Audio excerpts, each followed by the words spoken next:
Radio Westeros, Episode 81, Arya, Part 4. Spoilers all books! Hello, and welcome to another episode of Radio Westeros. I'm Lady Guinevere, and with me, as always, is Yolkboy.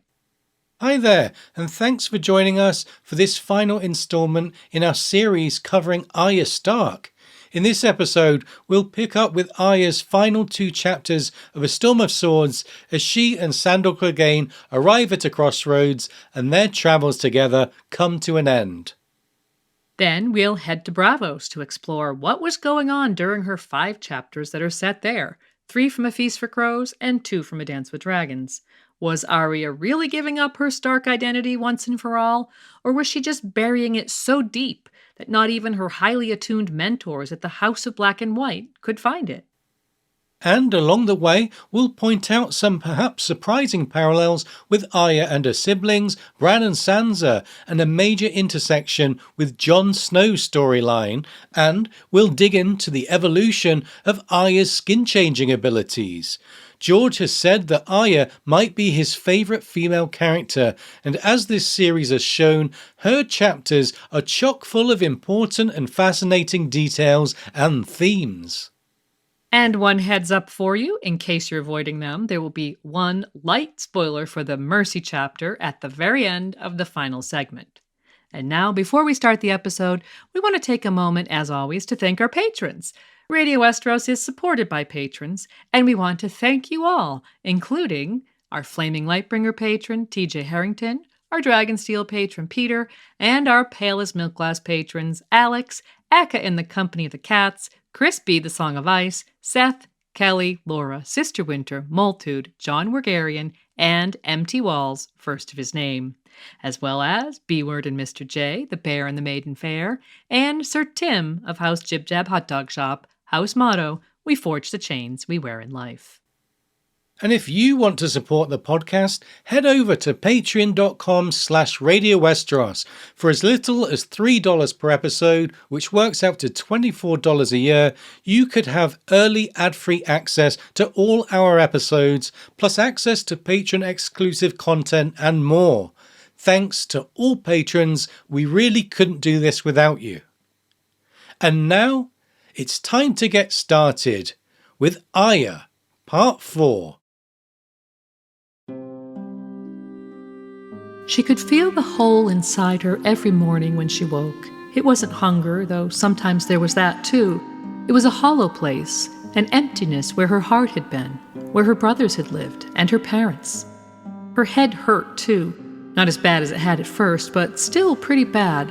Arya was used to that though, and at least the lump was going down. But the hole inside her stayed the same.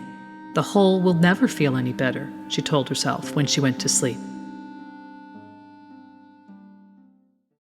In the days following her uncle's wedding at the Twins, Arya was as hopeless as she'd ever been.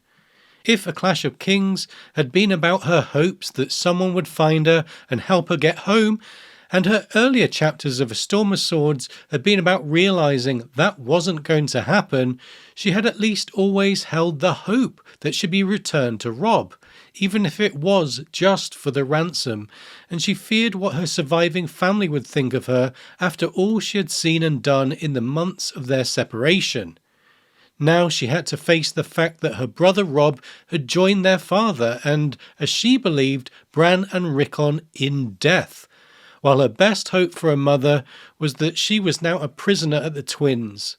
In any case, neither Robb nor Catelyn were any longer in a position to help her. Arya 12, her first post-Red Wedding chapter, begins by describing her apathy. Uninterested in challenging Sandor as she had once done almost daily, she desired only to sleep. In fact, the actions and emotions attributed to her at this time are hallmarks of a deep depression of the sort that could be brought on by a catastrophic loss. Escapism, another sign of depression, took over, and it says, if the Hound would only have left her alone, she would have slept all day and all night, and dreamed. That was the best part, the dreaming. The dreams, of course, were wolf dreams, and in those dreams she felt powerful, a feeling that had long been denied her in life. As a wolf, she was without fear, and had food to eat and fur to keep her warm, things that eluded her as a girl. And she had a family, quote, brothers and sisters, many and more of them, fierce and terrible, and hers.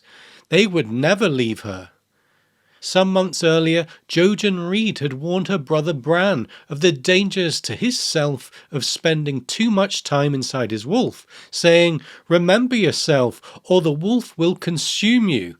When you join, it is not enough to run and hunt and howl in summer's skin.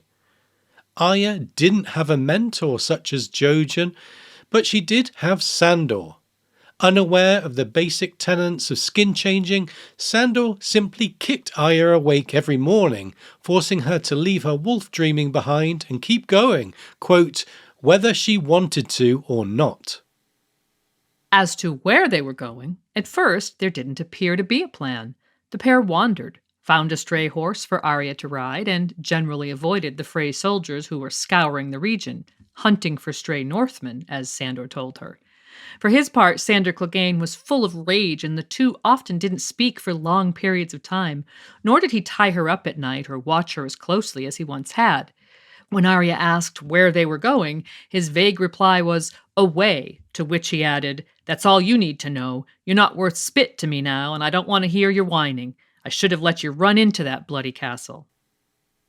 Arya agreed with him, thinking of her mother, it says, which as we'll see indicates that the conversation took place within the first few days after the wedding.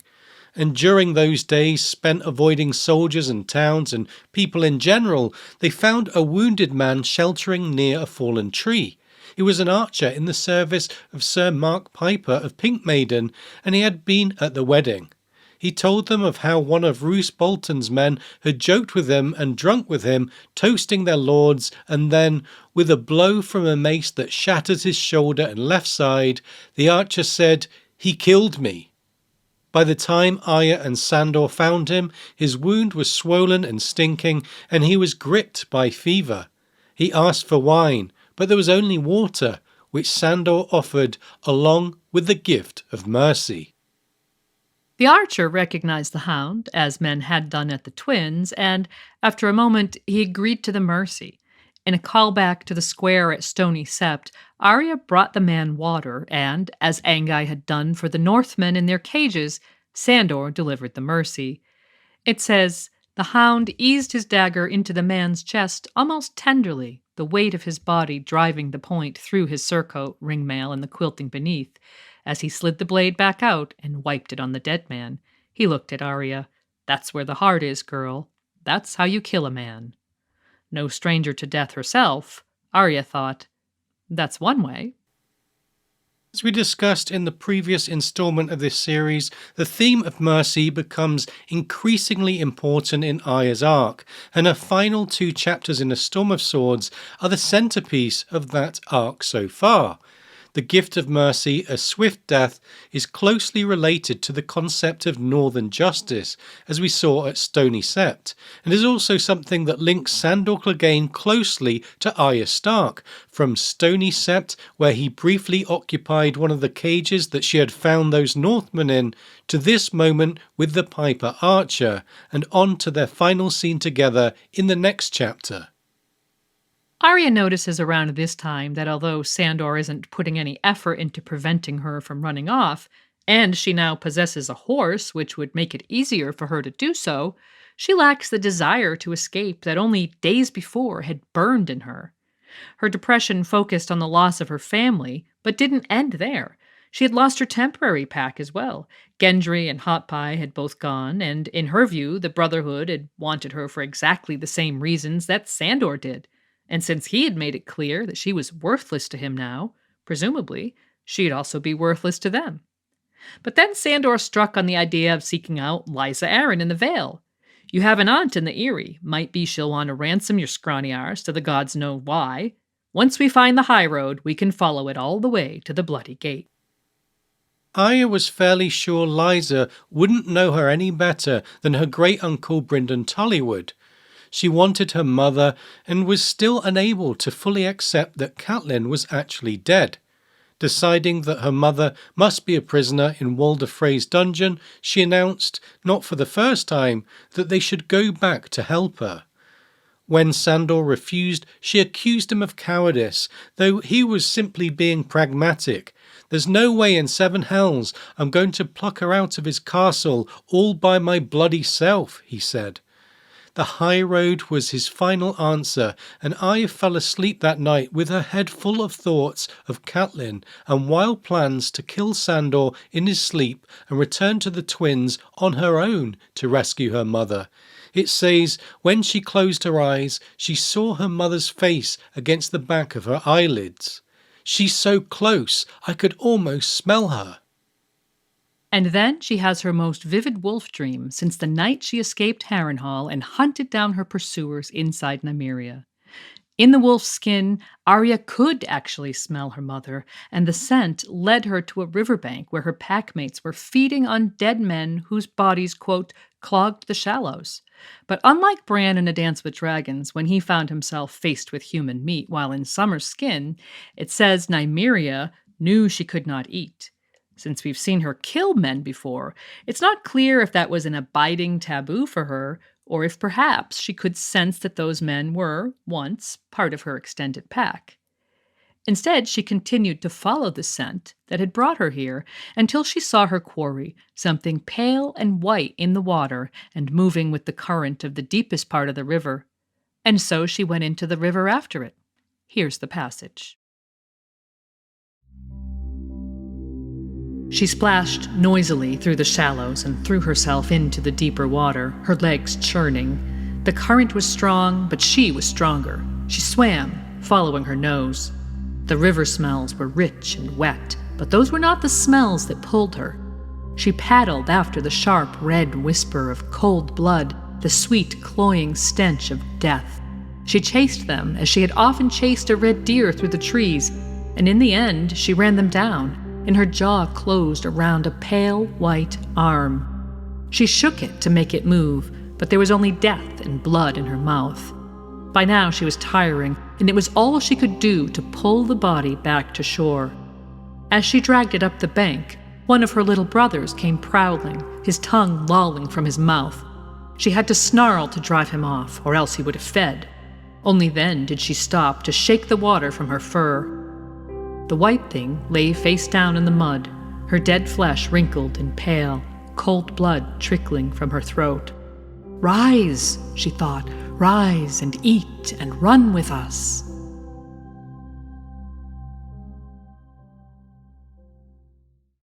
The white thing is, of course, the corpse of Catelyn Stark, tossed naked into the river in what Tyrion Lannister thinks is a savage mockery of House Tully's funeral customs. But where, in King's Landing, Tyrion tried to protect Sansa from the brutal reality of what had happened to her mother and brother, Arya had no such buffer.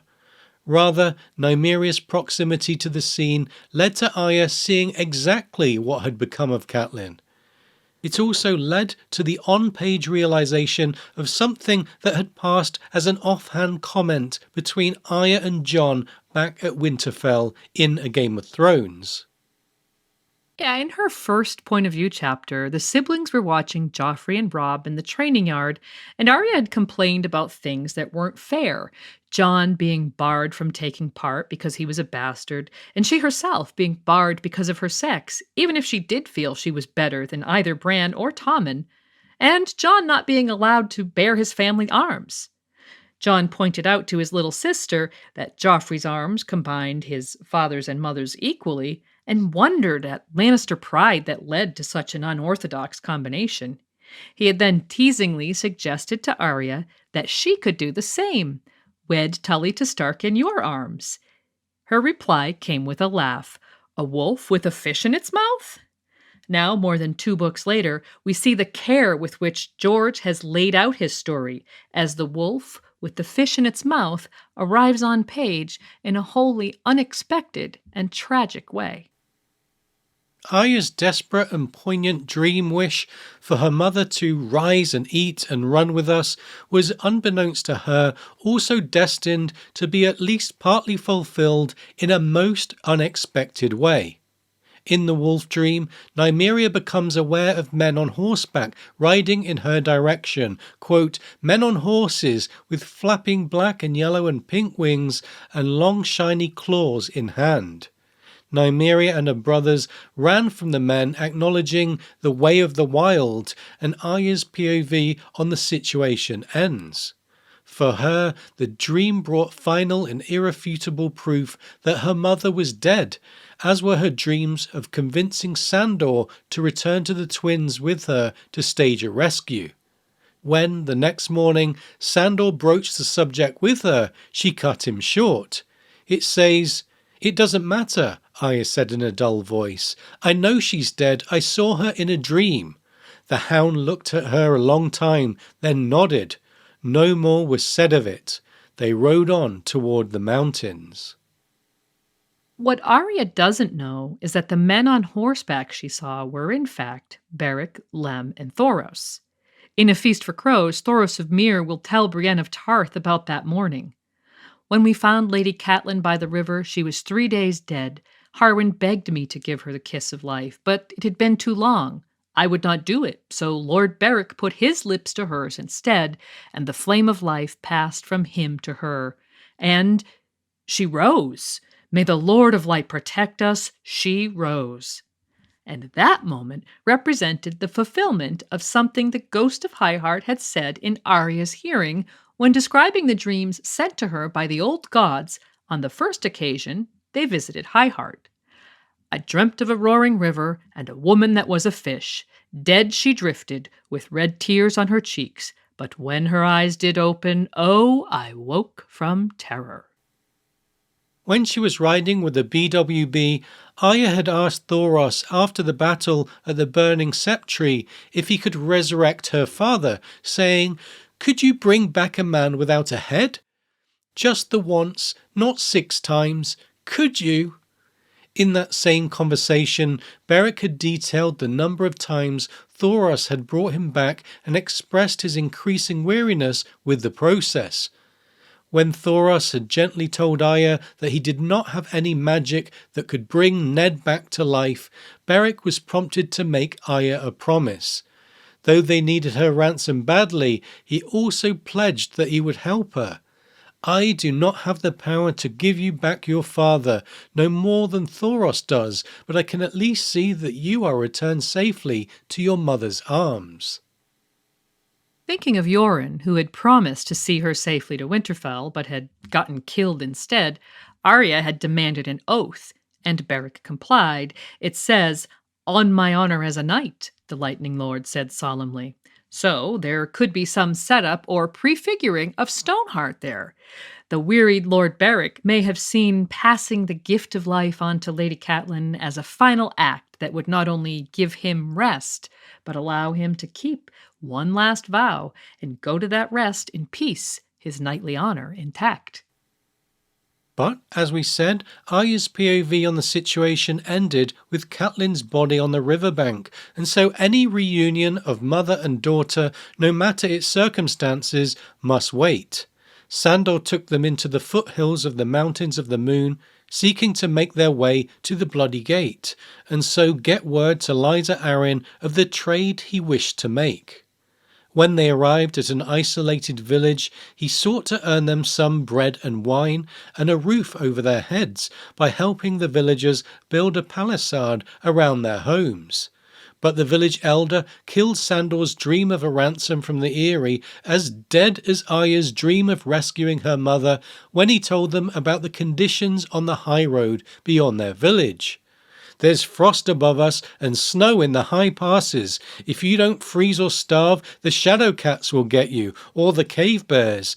There's the clans as well. The burned men are fearless since Timett One-Eye came back from the war, and half a year ago Gunthor son of Gurn led the Stone Crows down on a village not 8 miles from here.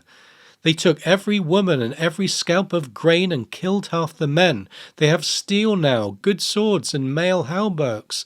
And they watch the high road, the stone crows, the milk snakes, the sons of mist, all of them. Might be you'd take a few with you, but in the end, they'd kill you and make off with your daughter. Leaving aside the possible foreshadowing of one of the mountain clans kidnapping a Stark daughter who's masquerading as another man's daughter, that's a topic for another episode, we can see a bit of unmistakable foreshadowing of Arya's own arc in her silent reply to the villager. "I'm not his daughter," Arya might have shouted if she hadn't felt so tired. She was no one's daughter now. She was no one. Not Arya, not Weasel, not Nan, nor Ari, nor Squab, not even Lumpyhead. She was only some girl who ran with a dog by day and dreamed of wolves by night. In the very near future, Arya will become no one, a girl who runs with cats by day and dreams of wolves at night. For now, she was weary and sad and angry and couldn't find it in her to tolerate the simple but well-meaning villagers who were plainly scared of the Hound and of the outside world and who tried to involve her in their day-to-day life. One of those villagers was a girl of an age with Arya, who carried her simple cloth doll with her wherever she went, calling him Sir Soldier and bragging to Arya that he kept her safe. To the damaged and increasingly cynical Arya, the girl's company was intolerable, but the child persisted in following her around. Finally, unable to bear her presence any longer, Arya seized the doll from the girl. It says she ripped it open and pulled the rag stuffing out of its belly with a finger. "Now he really looks like a soldier," she said, before she threw the doll in a brook. Meanwhile, at the Eyrie, and according to our best estimate of the timeline, we have every reason to think this may be within a matter of days or weeks of Arya's experiences in the hills, Sansa is building a snow castle in the Godswood when her young cousin Robert Arryn comes along with a doll of his own and interferes. In a fit of pique relatively uncharacteristic of herself, Sansa attempts to get him to stop, as his game was destroying her snowy version of her home. It says she grabbed for his hand, but she caught the doll instead. There was a loud ripping sound as the thin cloth tore. Suddenly, she had the doll's head, Robert had the legs and body, and the rag and sawdust stuffing was spilling in the snow. In the aftermath, it says, a mad rage seized hold of her. She picked up a broken branch and smashed the torn doll's head down on top of it, then pushed it down atop the shattered gatehouse of her snow castle. In those scenes, both girls are acting out their rage and pain at the myriad losses and traumas they had experienced, and the parallel is both poignant and strong.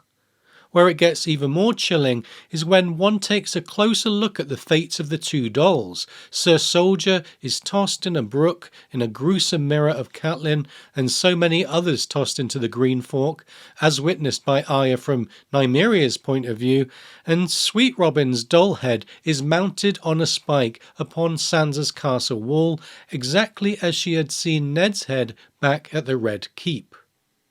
Yeah, that is certainly very chilling. But back in the village, when the palisade was completed, the elder revealed that they had recognized Joffrey's dog after all and made it clear that they must leave. "Come winter, we'll be hard-pressed to feed our own," the man explained, "and you, a man like you, brings blood with him." To Sandor's offer to help them protect themselves from marauding clansmen, the man replied, "They say you lost your belly for fighting at the Blackwater." And so they took payment for his work and left, with Arya wondering about his belly and whether that explained why he had run from the twins. Arriving back in the Riverlands, they found the autumn storms had ceased and the floods had receded. With the way east blocked, Sandor decided that they would make for Riverrun in the hopes that, quote, maybe the Blackfish wants to buy himself a she-wolf. Arya, though, was tired of that plan. It says she had been making for Riverrun for years, it seemed, without ever getting there. Every time she made for Riverrun, she ended up someplace worse.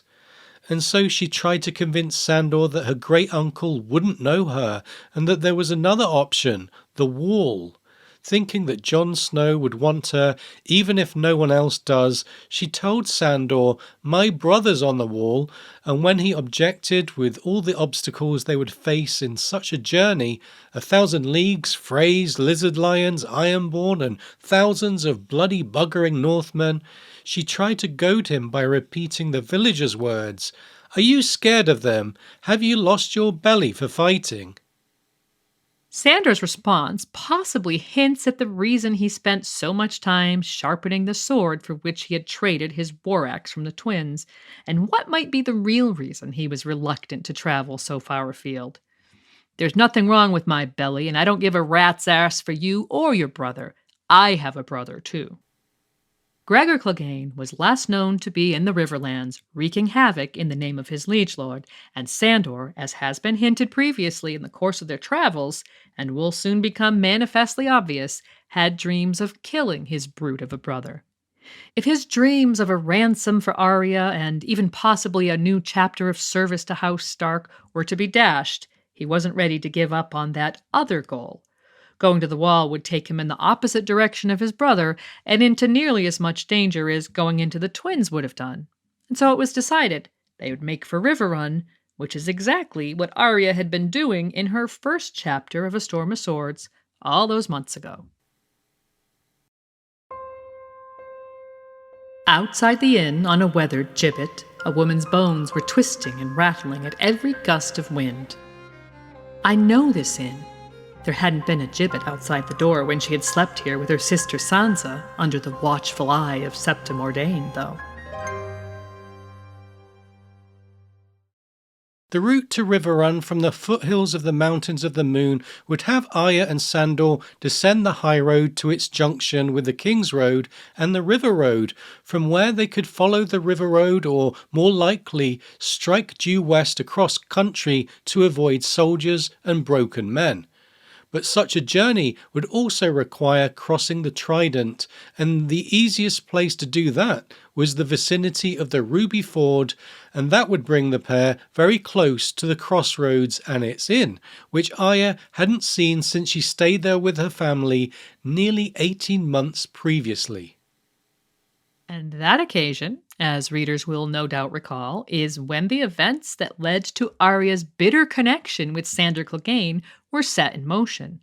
Arya and Mycah and Nymeria set out on an adventure from the safety of the inn, seeking rubies at the Ruby Ford, while Sansa and Joffrey had an outing of their own, which would also lead them near the ford, where their intersection would ultimately lead to the loss of both Nymeria and Sansa's lady, and Mycah's murder by the Hound. And so it's perhaps fitting that the climactic chapter of Sandor and Arya's intersection also begins at the inn.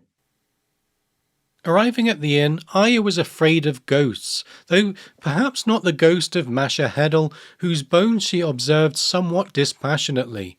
Masha had been the innkeeper all those months ago when she had stayed there with her father, and again when Catelyn and Tyrion intersected there some weeks later. It was Tyrion who, more than a year earlier, first saw the innkeep's body hanging from its gibbet, following the Battle of the Green Fork to the north, Robb Stark's victory over Jaime Lannister at Whispering Wood to the west, and Ned Stark's execution in King's Landing to the south. Now only her bones remained, and those had little power to frighten Arya by this time.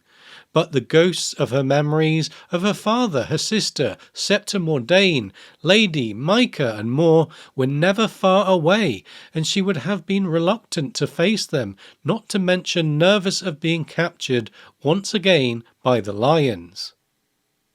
But Sandor apparently cared little whether he was recognized. He had been known at the Twins, by the Piper Archer, and again in the hills, and likely had little chance of going unnoticed wherever he went due to his scarred face and notoriety.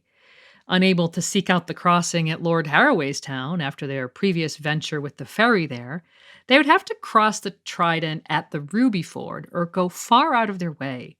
Since his brother Gregor was the last known combatant to capture the ford, Sandor felt going into the inn for news and being forewarned if Gregor was still in the vicinity was worth the risk. When Sandor strode into the inn, Arya was left to tend the horses. It was her best opportunity so far to leave, riding off on her own horse and possibly even taking Sandor's horse Stranger along too. Just a few weeks earlier, she would have left him to his fate and never looked back. But on this day, she chewed her lip and followed him into the inn. Given what followed over the next few days, it's hard to say why she didn't leave him in that moment. Perhaps she was resigned to making for Riverrun one more time, or perhaps some sixth sense told her to go into the building. And once inside, she realized two things instantly: that the occupants of the common room knew Sandor, but more significantly, that she knew two of them herself. Back in Arya III at Stony Sept, when she first laid eyes on the Mad Huntsman's pack of ferocious dogs, she had made a wish. It says, "I wish I had a good, mean dog," said Arya wistfully. "A lion-killing dog." It's well known both in story and to readers that the dog sigil of House Clegane was inspired by an event some half-century previously when Sandor's grandfather, kennel master to House Lannister, had saved Lord Tytos Lannister from a lioness, losing 3 of his dogs in the process, who were then immortalized as his house sigil. The Clegane legacy is literally based on lion-killing dogs. But in this context, of course, Arya was hoping for a dog that would help her achieve her goal of killing men in service to House Lannister. Lions in the sigil-based symbolic language of Westeros. And when she walked into the inn, she discovered 2 of the lions whose deaths she had prayed for most of all. As far as we know, Arya hadn't recited her list of names in weeks. It seems likely that the deaths of her mother and brother had, temporarily at least, driven all other thoughts from her mind. But the last time she'd recited the list, it was full of the names of men who served Sir Gregor, Dunsen, Polliver, Raff the Sweetling and the Tickler. Of course, her list also included the Hound himself, and Sir Ilyn, Sir Meryn, King Joffrey, and Queen Cersei in King's Landing. 10 names for 10 targets, and 3 of them were in the room in front of her. It was Polliver who spoke first, wondering if Sandor was looking for his brother. Sandor wanted wine and news, and he ignored Polliver, who in turn ignored Arya, as did the boy with him, a lad from House Sarsfield, and evidently one of Gregor's squires. But the Tickler, it says, gazed long and hard, perhaps trying to recall how he knew this child, or perhaps wondering what her relationship to Sandor was. By now the common room was empty other than the 5 participants in the drama to come, and Polliver tried to change the subject by offering a bit of news. "If you're looking for Sir, you come too late. He was at Harrenhal, but now he's not. The Queen sent for him. King Joffrey's dead, you know," he added, "poisoned at his own wedding feast." Arya was momentarily lost contemplating Joffrey's death. It says she knew it ought to make her happy, but somehow she still felt empty inside. Joffrey was dead, but if Robb was dead too, what did it matter? But Polliver wasn't done with surprises. His answer to Sandor's query, "Who killed him?" was to the point.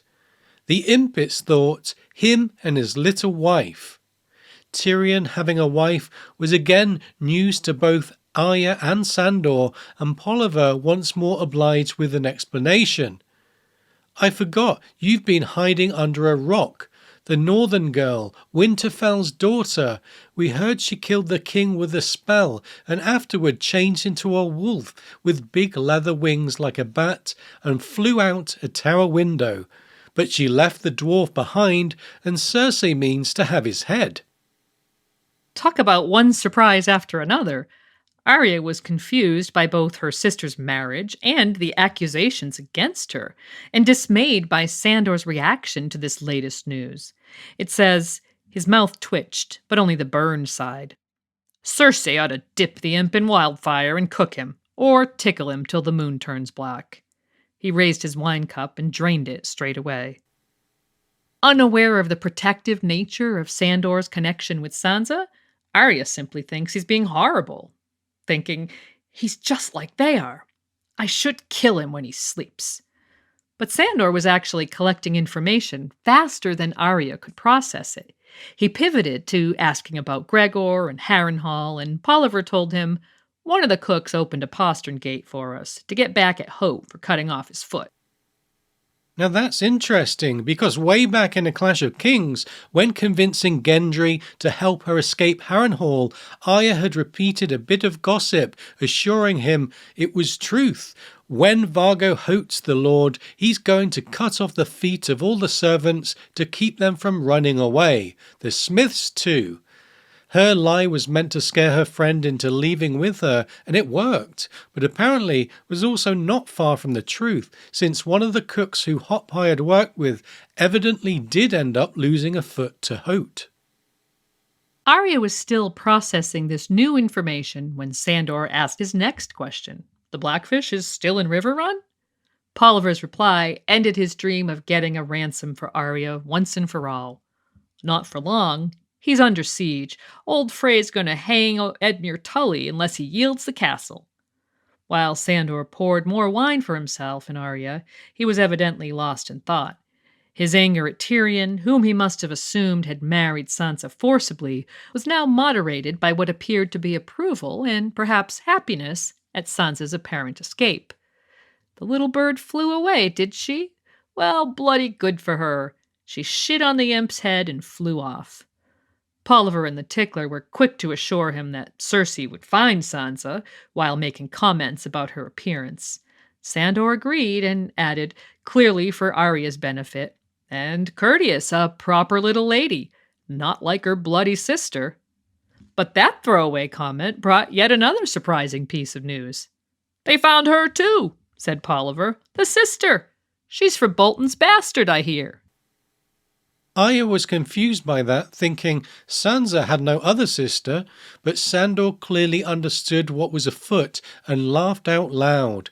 Then, having obviously decided on what their next move would be, with Riverrun besieged and no longer worth their effort, he asked about ships at Saltpans. The Tickler, taking the question to mean that Sandor meant to flee Westeros, decided that the time for pleasant conversation was done, and got to the point.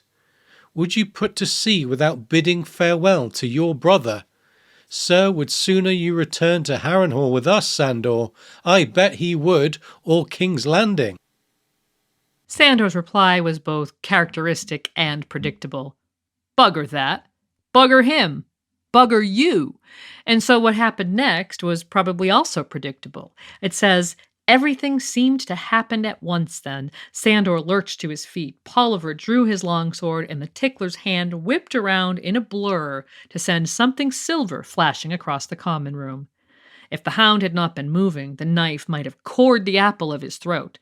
Instead, it only grazed his ribs and wound up quivering in the wall near the door.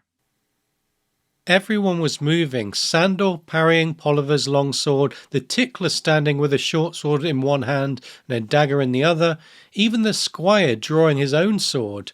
Quick-thinking Arya threw her wine cup at the squire and knocked him off his feet.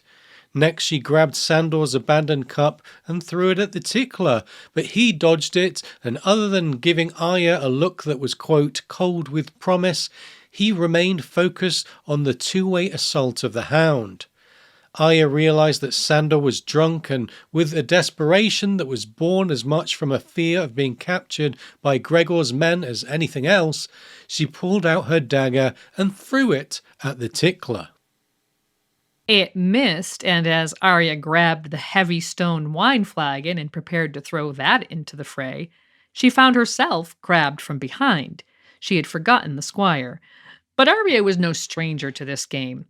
In a callback to killing the stable boy in King's Landing the day of her father's arrest, it says, she jerked his knife from its sheath and sheathed it again in his belly, twisting.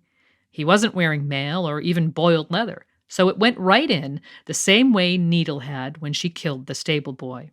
Escaping his grasp, she found the Tickler's knife in the wall by the door and turned to observe the three-way sword fight in the corner of the room. Polliver was trying to convince Sandor to surrender, while the Tickler taunted him.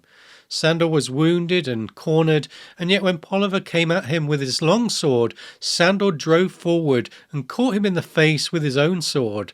It says, the blade caught in the middle of Polliver's face, and when the hound wrenched it loose, half his head came with it.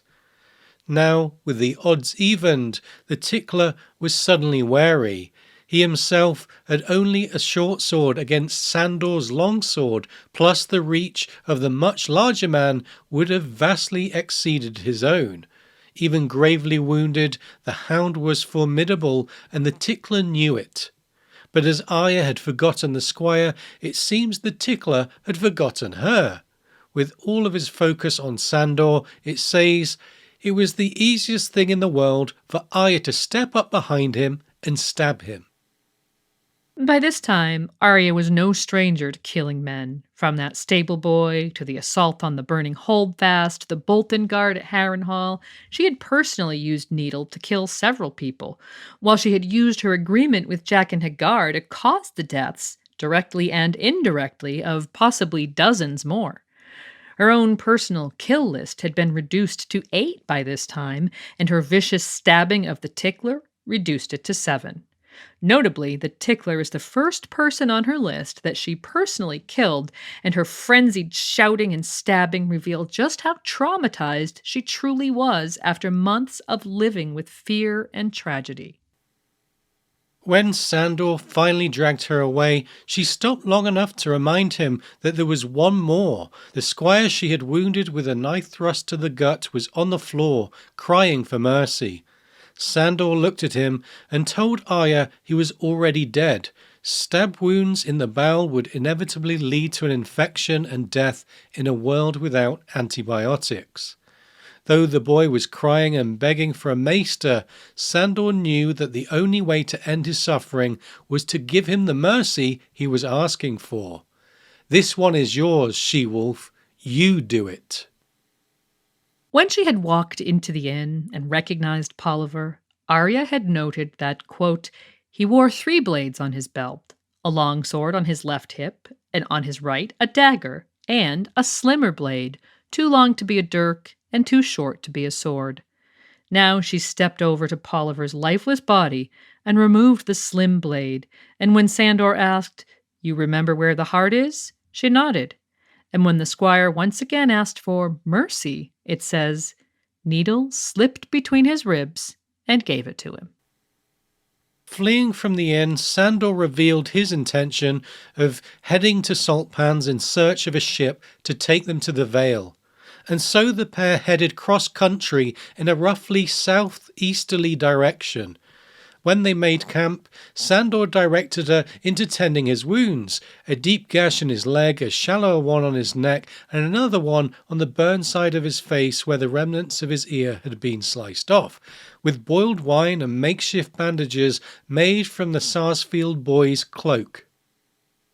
That night, falling asleep, Arya recited her list of names, leaving off Joffrey, Polliver, and the Tickler. Sir Gregor the Mountain, Dunsin, Raff the Sweetling, Sir Ilyn, Sir Meryn, Queen Cersei. From its inception, her list had shrunk from 12 names to 6, though only 5 people had died. Arya realized that she had left Sandor's name off the list and wondered why. It says, she tried to think of Micah, but it was hard to remember what he looked like. She hadn't known him long. All he ever did was play at swords with me. The Hound, she whispered, and Valar Morghulis. Maybe he'd be dead by morning. As it happens, Sandor was not dead by morning, but it's worth exploring why he had been left off her list and what her inability to recall Micah's face might mean. At the end of our previous episode in this series, we commented how in A Storm of Swords, Arya had learned much about the greyness of the world, and that was at least in part due to her reacquaintance with Sandor Clegane. Now, having not only failed to take advantage of Sandor's absence and then incapacity to escape, she was left wondering why, and perhaps the answer is that he was all she had left, the sole protector remaining in her life, and perhaps she might be wondering how his crimes stacked up against the myriad others she had witnessed, and how to square praying for his death with her fear of being alone, something she'd been struggling with throughout all of the chapters in A Storm of Swords. That night, Arya dreamed she was Nymeria, chasing a riderless horse with her pack, but the hound woke her up before the kill. They rode for only a handful of hours, though, before he had to stop, unable to sit his horse any longer. Arya brought him water, and he fell into a feverish sleep while she observed his injuries. Some of his wounds still bled, and the sword cut on his thigh smelled bad. Realizing that his life was in danger without assistance from a maester, she began to contemplate reaching salt pans alone, and what would happen if she left him under the tree he had collapsed against. Giving voice internally to her reluctance to kill him, after all those months of praying for his death, she thought, I wouldn't have to kill him. If I just rode off and left him, he'd die all by himself. He'll die of fever and lie there beneath that tree till the end of days.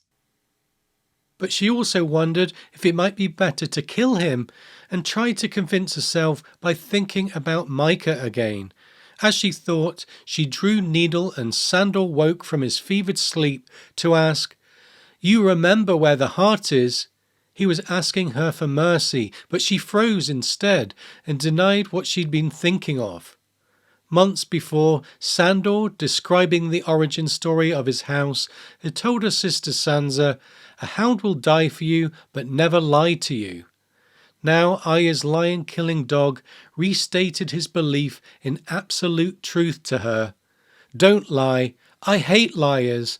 I hate gutless frauds even worse. Go on, do it.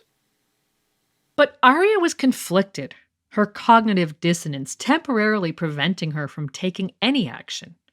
A person suffers from cognitive dissonance when their behavior doesn't align with their beliefs. With Arya's long-standing belief that the hound deserved death now in conflict with her unwillingness to kill him, she froze, a result of failing to either outwardly change her belief or her behavior. And so Sandor tried taunting her by reciting his crimes. I killed your butcher's boy. I cut him near in half and laughed about it after. And the little bird, your pretty sister, I stood there in my white cloak and let them beat her. I took the bloody song. She never gave it. I meant to take her too. I should have. I should have fucked her bloody and ripped her heart out before leaving her for that dwarf. Sandor was sobbing now, racked by pain, perhaps cataloging some of the things he most regretted in his life. This harks back to the things he said to Arya after his trial in the Hollow Hill, an occasion when she had had absolute certainty that he deserved to die. But when he asked again, it seemed she had reached a decision. You don't deserve the gift of mercy, she told him. On the surface, this could be her telling Sandor he isn't deserving of mercy because of the magnitude of his crimes, or it could be Arya simply refusing to decide. In the face of her cognitive dissonance, perhaps taking no action, which would clearly lead to a specific outcome anyway, seemed like the best choice. But there's also a third possibility, that she, a Stark, had considered his crimes and made a decision, one that relieved her cognitive dissonance by changing her long-standing conviction that Sandor Clegane deserved death. Perhaps, with those words, Arya was saying that Sandor wasn't as guilty as she'd once thought and was not deserving of stark justice, swift judgment followed by a merciful death. And so she left him, with a parting shot. You shouldn't have hit me with an axe, she said. You should have saved my mother. In the end, those two things, one of which saved her life, and the other of which was an impossibility, were all that she had left to accuse him of. By not taking action, she left the possibility of his survival open, her thoughts about wolves and what they might do to a wounded dog notwithstanding. And so she rode away from her conflict, and it says, never looked back once. 6 days later she arrived in Saltpans, and after selling her horse to a trader who didn't believe her story about how a scruffy child came by a well-bred horse, and so paid her far less than it was worth, she went to the docks to seek out the master of the purple galley that was moored there. She was seeking passage north to the Wall, and offered him all the silver she'd been given for the palfrey. The man refused her. Not only did she not have enough silver, but he said, "The north has nothing for us, ice and war and pirates. We saw a dozen pirate ships making north as we rounded Cracklaw Point, and I have no wish to meet them again. From here we bend our oars for home, and I suggest you do the same." Arya, now bereft of home, pack, and horse, stopped the man long enough to ask him the name of his ship and where it was bound. His reply, "This is the Gallias Titan's daughter of the free city of Braavos," suddenly reminded her of her final conversation with Jaqen H'ghar. "If the day comes when you would find me again, give that coin to any man from Braavos and say these words to him, Vala Morghulis." And so, pinning her final thread of hope on Jaqen, the mysterious man who wasn't exactly her friend, but who might have helped her anyway, she did what he'd instructed. The response from the captain, "Vala Dohiris, of course you shall have a cabin," is as electrifying to the reader as it must have been to Arya.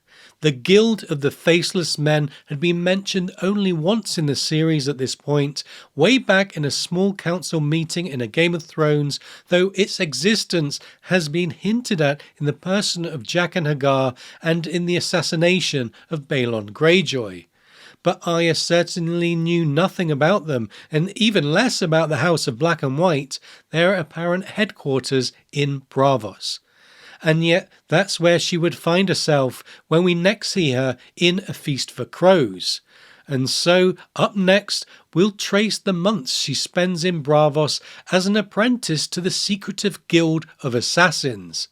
But first, let's take a moment to thank our patrons from the Valyrian Steel level.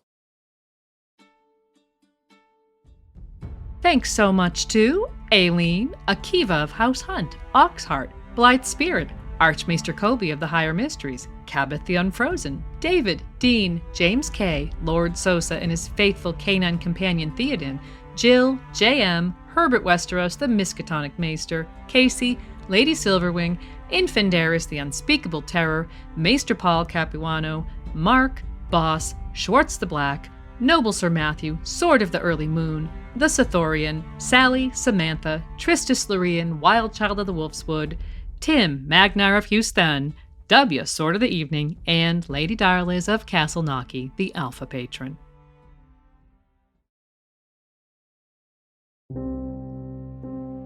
The star of home.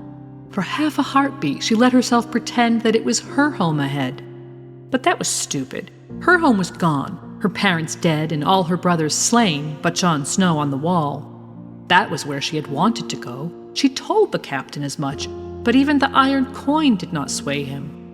Arya never seemed to find the places she set out to reach. Yoren had sworn to deliver her to Winterfell, only she had ended up in Harrenhal and Yoren in his grave. When she escaped Harrenhal for Riverrun, Lem and Angai and Thomas Sevens took her captive and dragged her to the Hollow Hill instead. Then the Hound had stolen her and dragged her to the Twins. Arya had left him dying by the river and gone ahead to Saltpans, hoping to take passage for Eastwatch by the sea. In the first passage of her first chapter in A Feast for Crows, Arya elaborated a cyclical pattern that had plagued her since A Game of Thrones, that of escape and capture. Unbeknownst to her, her sister Sansa, now in the Vale, had been undergoing a similar cycle of freedom and captivity. For her part, Arya sees the additional element of never reaching her destination. Near the end of A Storm of Swords, when the Hound had decided to make for Riverrun after it became clear they couldn't make the passage through the Mountains of the Moon, she had thought she had been making for Riverrun for years, it seemed, without ever getting there. Every time she made for Riverrun, she ended up someplace worse.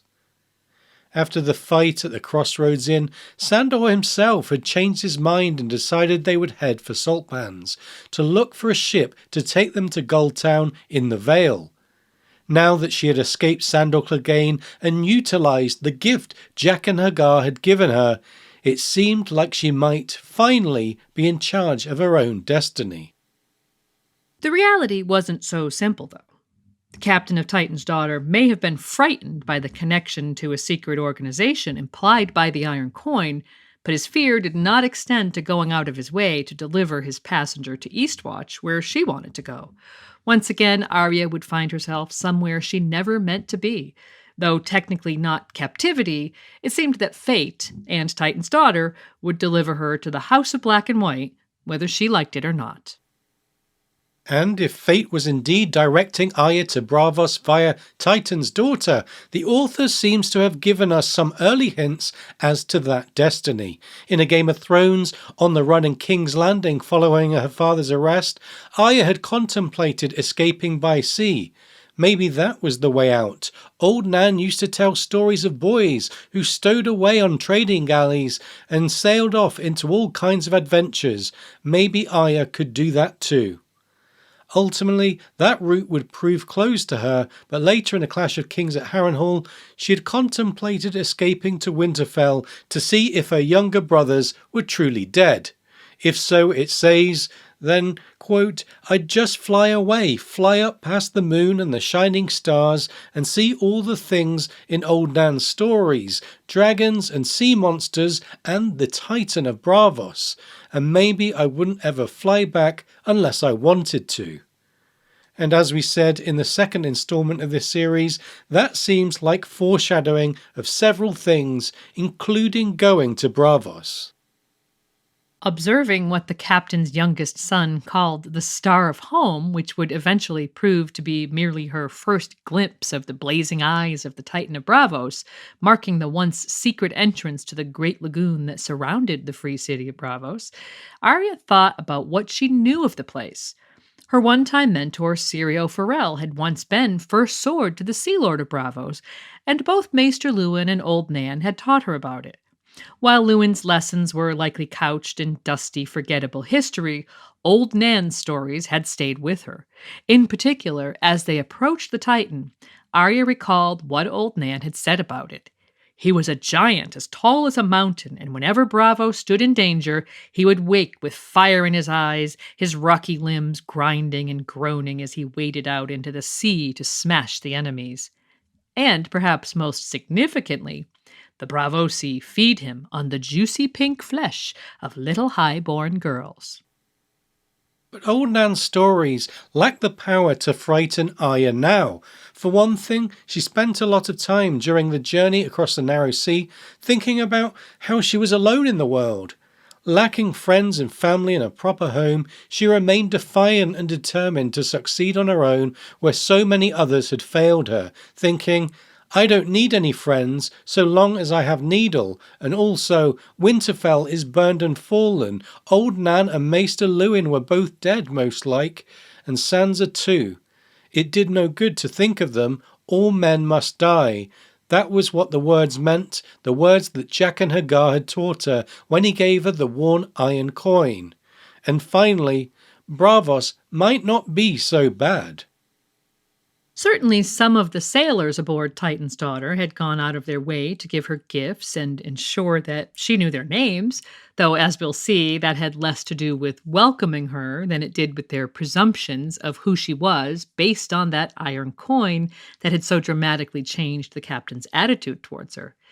Never inquiring as to her true identity, they bestowed the name Salty upon her, the latest in a long line of nicknames Arya had been given or had assumed as her true identity became subsumed in the chaotic circumstances of her young life. Arya was reluctant to give any hint of her true identity. In fact, after so many months of hiding it, it would be surprising if she wasn't.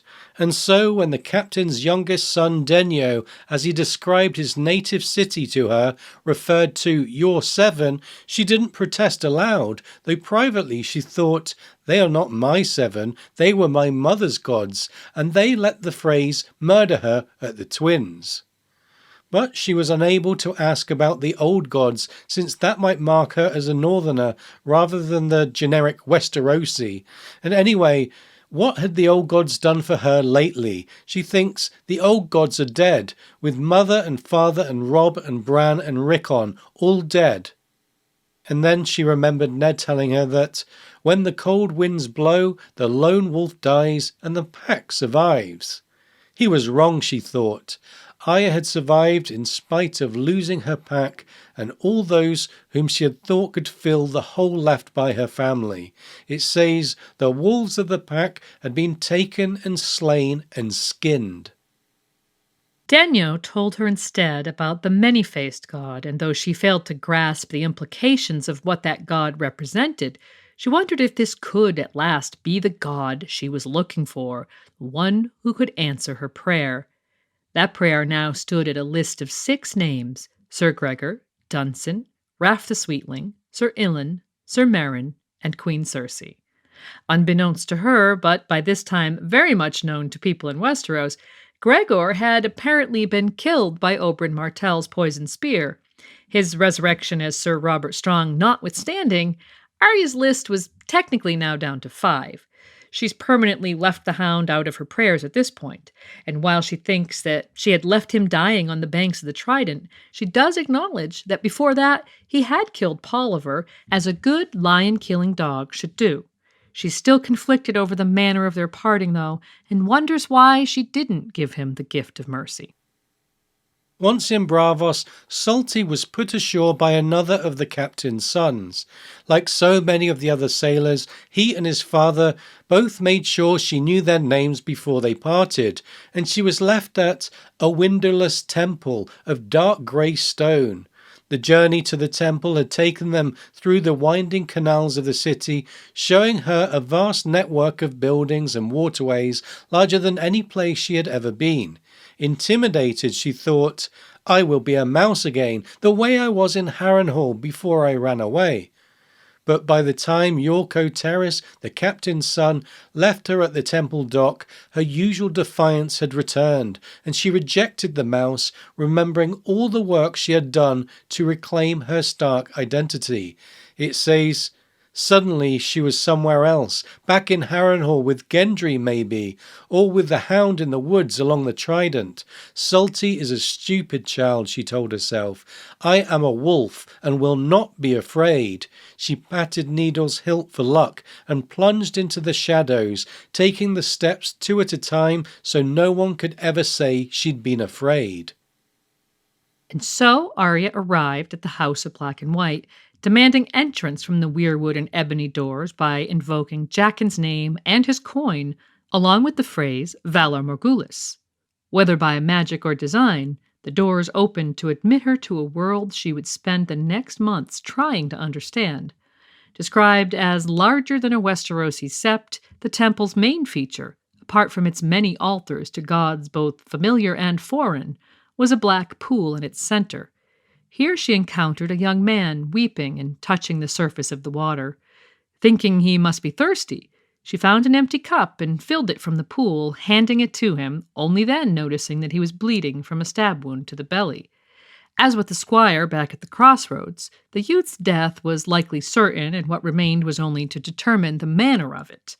Unbeknownst to herself, Arya delivered the youth the gift of mercy by handing him a drink of the black water, and yet another echo of several scenes back in the Riverlands.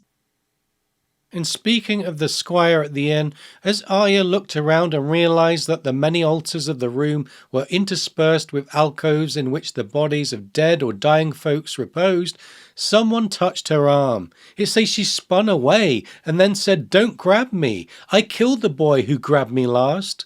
This is another glimpse of Arya's moral code. The people on her list deserved death for one reason or another, and the one time she decided she couldn't be sure, Sandor came off the list. But the squire and even the stable boy in King's Landing hadn't truly deserved death, and so their deaths had to be justified.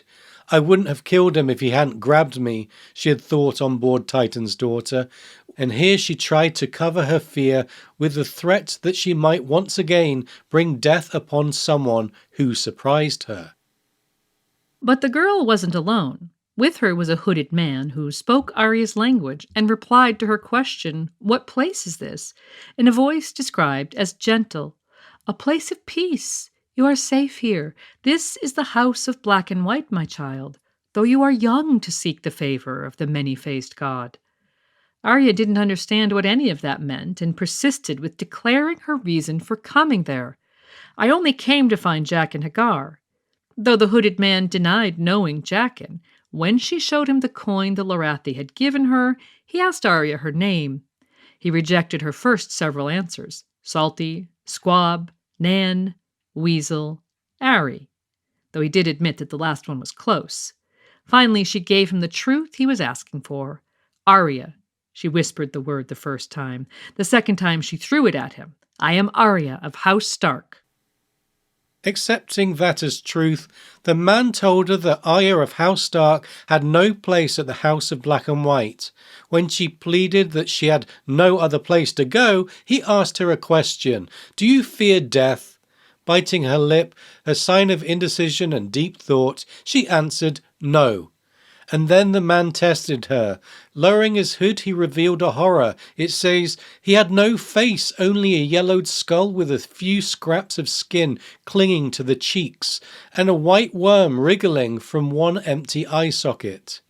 In a voice described as a death rattle, he asked her to kiss him, which almost seemed to amuse Arya. Unafraid, it says, Arya kissed him where his nose should be and plucked the grave worm from his eye to eat it, but it melted like a shadow in her hand. Back in part 2 of this series, we noted how, fleeing from Harrenhal, Arya and her companions had come across an apple tree full of the bones of hanged men. Though Hot Pie was frightened of the dead and prayed loudly, Arya had shown her lack of fear by saying her own prayer, followed by the words, Valar Morghulis, after which she touched Jaqen's coin and then, quote, reached up and plucked an apple from among the dead men as she rode beneath them. It was mushy and overripe, but she ate it, worms and all. Having proved herself once more to be unafraid of death and of worms, the man's face changed into one she would come to know, quote, the kindliest old man she had ever seen, who declared, no one has ever tried to eat my worm before. Arya, of course, now had her feet on the path to becoming no one, courtesy of the House of Black and White, and when the kindly man asked if she was hungry, her internal reply proved that she had indeed understood much of what she'd observed in the temple so far. Yes, she thought, but not for food. Each night before sleep, she murmured her prayer into her pillow. Sir Gregor, it went, Dunsin, Raff the Sweetling, Sir Ilyn, Sir Meryn, Queen Cersei. She would have whispered the names of the Freys of the Crossing, too, if she had known them. One day I'll know, she told herself, and then I'll kill them all. Arya's second chapter in A Feast for Crows concerns her learning the ways of the organisation that was sheltering her. Though she was given the clothes and chores of a servant, those days were also the beginning of her education. The kindly man asked her every day who she was, and every time she replied, no one, he identified the lie. Arya was trying to give him the answer he wanted as the price of her continued presence at the House of Black and White, but she knew that in her heart of hearts she was still Arya Stark, quote, the daughter of Lord Eddard Stark and Lady Catelyn, who had once had brothers named Robb and Bran and Rickon, a sister named Sansa, a direwolf called Nymeria, and a half-brother named Jon Snow. But she also knew that wasn't the answer that would get her what she wanted. And what she wanted was still no more and no less than the deaths of the 6 people still on her list, plus all the Freys of the Crossing, whose names she didn't know, but whom she'd vowed to kill. Early on, the kindly man asked her about the names she whispered in the night. Though she tried to deny and dissemble, his insistence seemed to her like a threat of dismissal, and so she told him the truth. "They're people I hate. I want them to die." She was thinking of Jaqen and his 3 wishes when the man asked if her goal was to learn the arts of the Faceless Men so that she could kill those people she hated. Not knowing the right answer, she tried to be non-committal with a maybe. And the man, a priest of the many-faced god, told her, "Then you have come to the wrong place. It is not for you to say who shall live and who shall die. That gift belongs to him of many faces. We are but his servants, sworn to do his will." After that, she prayed in silence and set herself to learning everything she could about the ways of the Faceless Men. She observed the daily routine at the temple, the 30 gods who were represented there, and the roles and jobs assigned to all of its residents. She explored where she could and worked hard, as she once had at Harrenhal, though here she had a sleeping cell to herself and went to bed with a full belly every night. No one beat her or threatened her, and she was free to ask questions about what she saw. She noticed the youngest acolyte was blind, and that it fell to him to change the candles that had gone out. The kindly man hinted that this was part of some training ritual when he told her that the boy used his senses of smell and touch to tell when one of the candles had ceased to emit its evocative scent and heat into the air around it, and urged her to shut her eyes and try it. The candles, the man told her, were meant to soothe those who came to the temple seeking peace. He described the angel of death who accompanied every person throughout their lifetime, told her the visitors were looking for their dark angels, and asked what the burning candles smelt of to her. Arya's silent reply was proof of who she remained inside, in her secret heart. It says, "Winterfell," she might have said. "I smell snow and smoke and pine needles. I smell the stables. I smell Hodor laughing and Jon and Robb battling in the yard and Sansa singing about some stupid lady fair. I smell the crypts where the stone kings sit. I smell hot bread baking. I smell the godswood. I smell my wolf. I smell her fur, almost as if she were still beside me." Aloud, she declared with characteristic defiance, "I don't smell anything." The kindly man was never fooled by her lies, and so he tried to explain what it meant for her to remain at the House of Black and White. It was not, he told her, a place for orphans, and, quote, "All men must serve beneath this roof. Vala Dohiris is how we say it here. Remain if you will, but know that we shall require your obedience, at all times and in all things. If you cannot obey, you must depart." Not long after, her resolve was tested one night when the kindly man visited her sleeping cell. Observing what she thought of as her treasures, the silver fork and floppy hat and fingerless gloves given her by the sailors on the Titan's Daughter, her dagger, boots and belt, and small store of coins, the clothes she had been wearing, and needle. He told her, "You need to rid yourself of all this." All of those things belonged to Arya of House Stark, he said, and if she would stay with the Faceless Men, there was no place for them there. He told her, "You must offer up all you are to him of many faces, your body, your soul, yourself. If you cannot bring yourself to do that, you must leave this place." The kindly man went on to chronicle the things the many-faced god would ask of her, and asked if she was strong enough to bear the cost. He offered to send her back to Westeros, or find her place as an apprentice somewhere, or a husband, or whatever she desired. Arya, alone without her pack and filled with only the desire for vengeance, denied it all, and declared that she would pay whatever price was required of her, and to start, it appeared, she would have to dispose of all the earthly possessions of Arya of House Stark. And so that night she slipped out of the temple with all of Arya Stark's belongings. The kindly man had made her realize that Arya of House Stark had no place at the House of Black and White, and so Arya would have to leave. One by one, Arya's possessions were thrown into the canal by the girl who wanted nothing more than to be no one so she could take Arya Stark's vengeance. The gifts from the sailors, her Westerosi coins, the dagger she'd taken from the Piper bowman in the Riverlands, her boots, belt, and even her clothes all went into the water and sank out of her life forever. But at the last she could not throw away the one possession she had that still connected her to Winterfell. Needle stayed in her hand while she tried to convince herself it was just a sword and to toss it away with the rest. But Needle wasn't just a sword. It stood for every part of her young life that had been lost, and she stood there naked and shivering, remembering. Needle was Robb and Bran and Rickon, her mother and her father, even Sansa. Needle was Winterfell's grey walls and the laughter of its people. Needle was the summer snows, Old Nan's stories, the heart tree with its red leaves and scary face, the warm earthy smell of the glass gardens, the sound of the north wind rattling the shutters of her room. Needle was Jon Snow's smile. Arya rationalized her refusal to part with her sword by remembering how it had come back to her.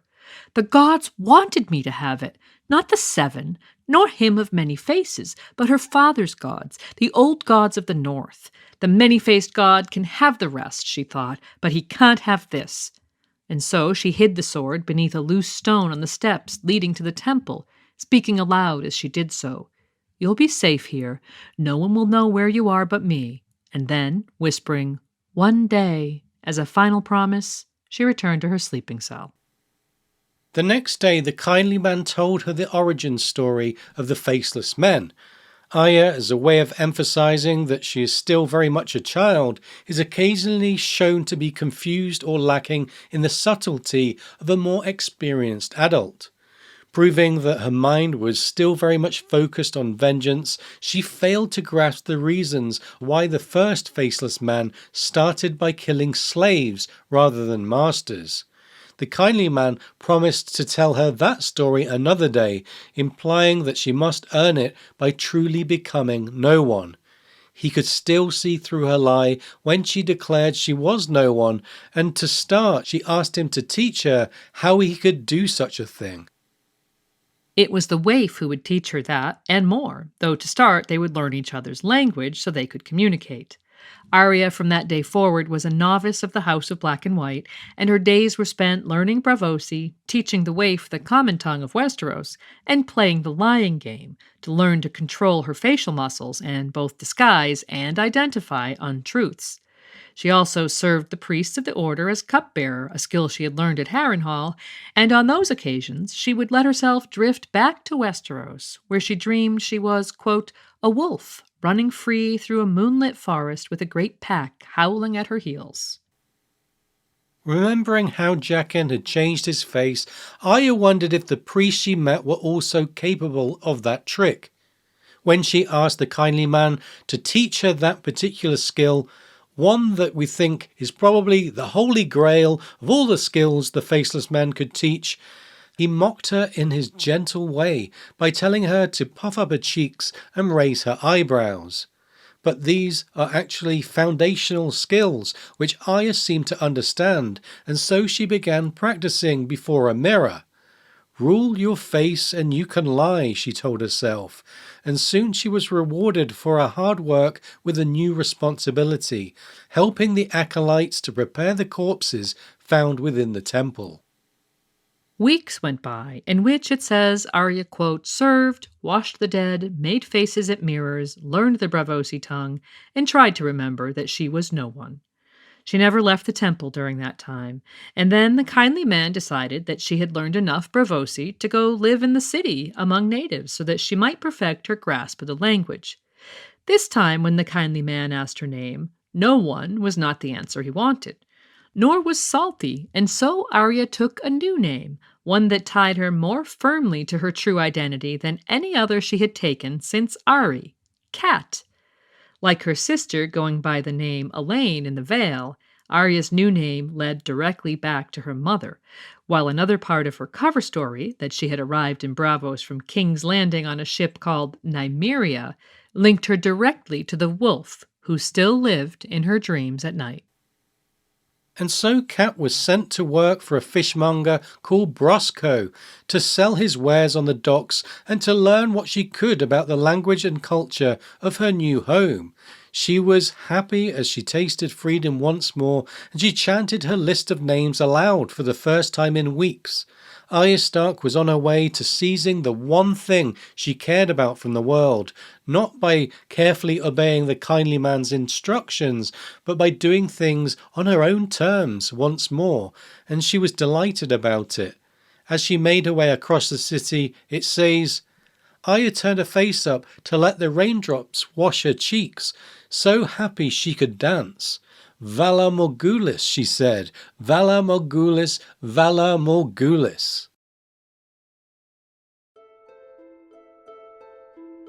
Braavos only had 3 kinds of weather. Fog was bad, rain was worse, and freezing rain was worst. But every so often would come a morning when the dawn broke pink and blue and the air was sharp and salty. Those were the days that Cat loved best. Cat of the Canals is Arya's 3rd chapter in Braavos and her final of A Feast for Crows. It describes her life living with the fishmonger Brosco and his family, and her days roaming the city selling his wares. It quickly becomes obvious that Cat, like Arya Stark of Winterfell, has a gift for talking to and making friends with people from all walks of life. We also see in its opening pages that Cat is haunted by Arya Stark's dreams. In many she was a wolf and would wake with her senses full of the smells and sounds of her pack and the Westerosi forests. In others she was the little girl. Here's the description. She was always looking for her mother, stumbling through a wasted land of mud and blood and fire. It was always raining in that dream, and she could hear her mother screaming, but a monster with a dog's head would not let her go save her. In that dream, she was always weeping, like a frightened little girl. As Cat, Arya enjoyed the work and the freedom of wheeling her barrow full of shellfish around the area of the city known as Ragman's Harbor. There she met sailors from many lands, including her native Westeros, as well as, quote, porters and mummers, rope makers and sail menders, taverners, brewers and bakers and beggars and whores. She learned how to protect herself with a small knife, how to snatch a purse, how to curse in the trade tongue, and to converse in Braavosi. Mummers taught her speeches from their plays, and she befriended all manner of street performers and was constantly shadowed by a collection of stray cats. In short, Cat behaved more or less exactly as Arya Stark had always done. The kindly man had instructed her to return to the temple each month at the new moon, to serve and to report on the 3 new things she had been instructed to learn each month. Often it was new words or gossip, but occasionally it would be a secret or a bit of news from the outside world. She heard sailors' tales about dragons hatching, a pirate named San in the Stepstones, and once, from a crew out of Gulltown, of the death of Lady Lysa Arryn, murdered by her own singer. She also encountered 2 men of the Night's Watch, one of whom frequented alehouses and brothels, singing songs of love to the girls and generally drinking and carousing, all of which irritated Arya, who knew he was breaking his vows. The other was a fat boy, all in black, who she rescued from a pair of arrogant Braavos on the night his companion participated in a mock marriage with one of the girls at a brothel called the Happy Port. Cat had told Sam where he could find Darion, and only later heard the story of how Sam hit Darion for breaking his vows and was subsequently tossed in a canal by the brothel's doorman for disturbing the peace. The day Arya heard about Lysa's death, she also found herself at the Happy Port peddling her oysters to the women and their patrons. Among those patrons was Darion, known as the Black Singer. though Cat notes, quote, "There was hardly any black about him now. With the coin his singing brought him, the crow had transformed himself into a peacock. Today he wore a plush purple cloak lined with vair, a striped white and lilac tunic, and the party-coloured breeches of a bravo, but he owned a silken cloak as well, and one made of burgundy velvet that was lined with cloth of gold. The only black about him was his boots." It was Arya Stark, not Cat of the Canals, who was angry about the singer. He is a man of the Night's Watch and should be on the wall, she thought. And when one of the women commented on his fair face, she thought, he's fair face and foul of heart. But she kept the sentiment to herself. After his songs were over and all of Cat's oysters sold, the two departed the happy port together as the sun was setting. Cat asked Darion about his fat brother and whether he had ever found a ship. Darion didn't answer her question directly, likely because he didn't know the answer. But he mentioned that Lord Snow had commanded them all to take ship to Oldtown. Unfortunately for him, he dismissed his own personal violation of his Lord Commander's orders with a proverbial shrug. Well, it's too late now. We say unfortunate because Cat's response, "just so," probably should have raised a red flag with the singer. It was too late for Darion when he turned into a dark, twisted alley with her. The next thing we know, she was returning to Brosco after dark with a full purse and a pair of black boots. Giving both to her master, she reminded him that it was the dark of the moon and she would be off for her monthly praying, and then she returned to the house of black and white, where she changed her clothes and washed away all evidence of Cat of the Canals, becoming no one again. Her lesson on poisons with the waif was interrupted by the kindly man who wanted to hear the 3 new things she had learned.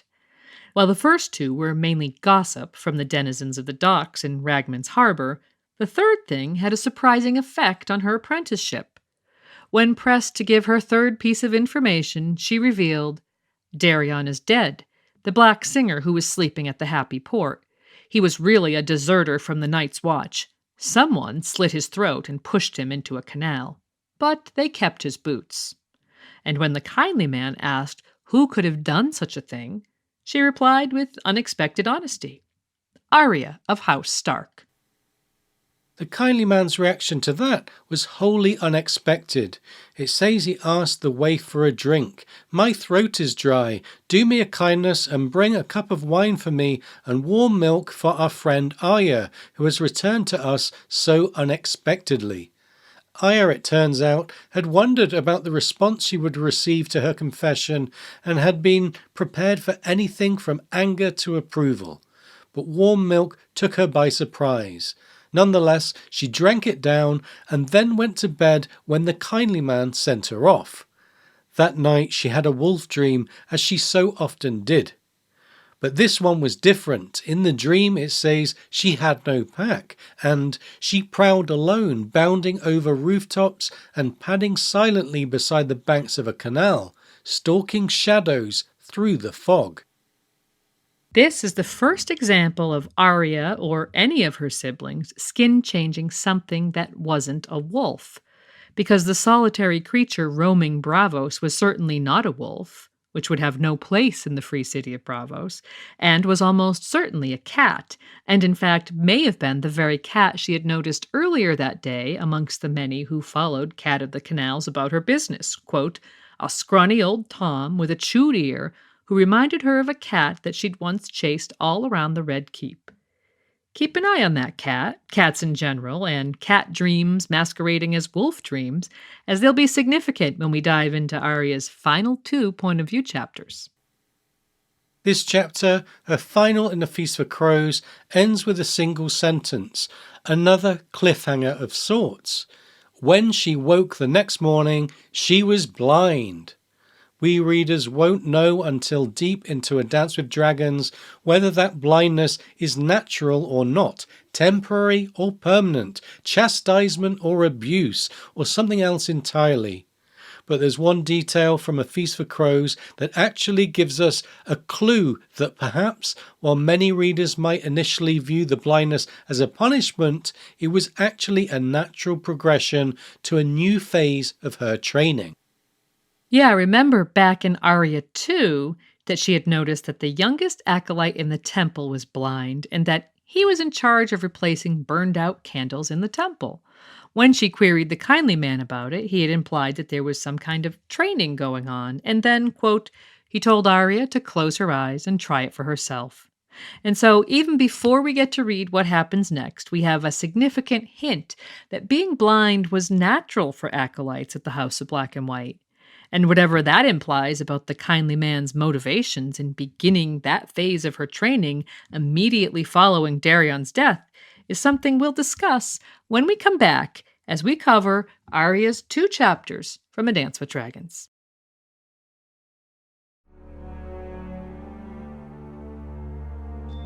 Her nights were lit by distant stars and the shimmer of moonlight on snow, but every dawn she woke to darkness.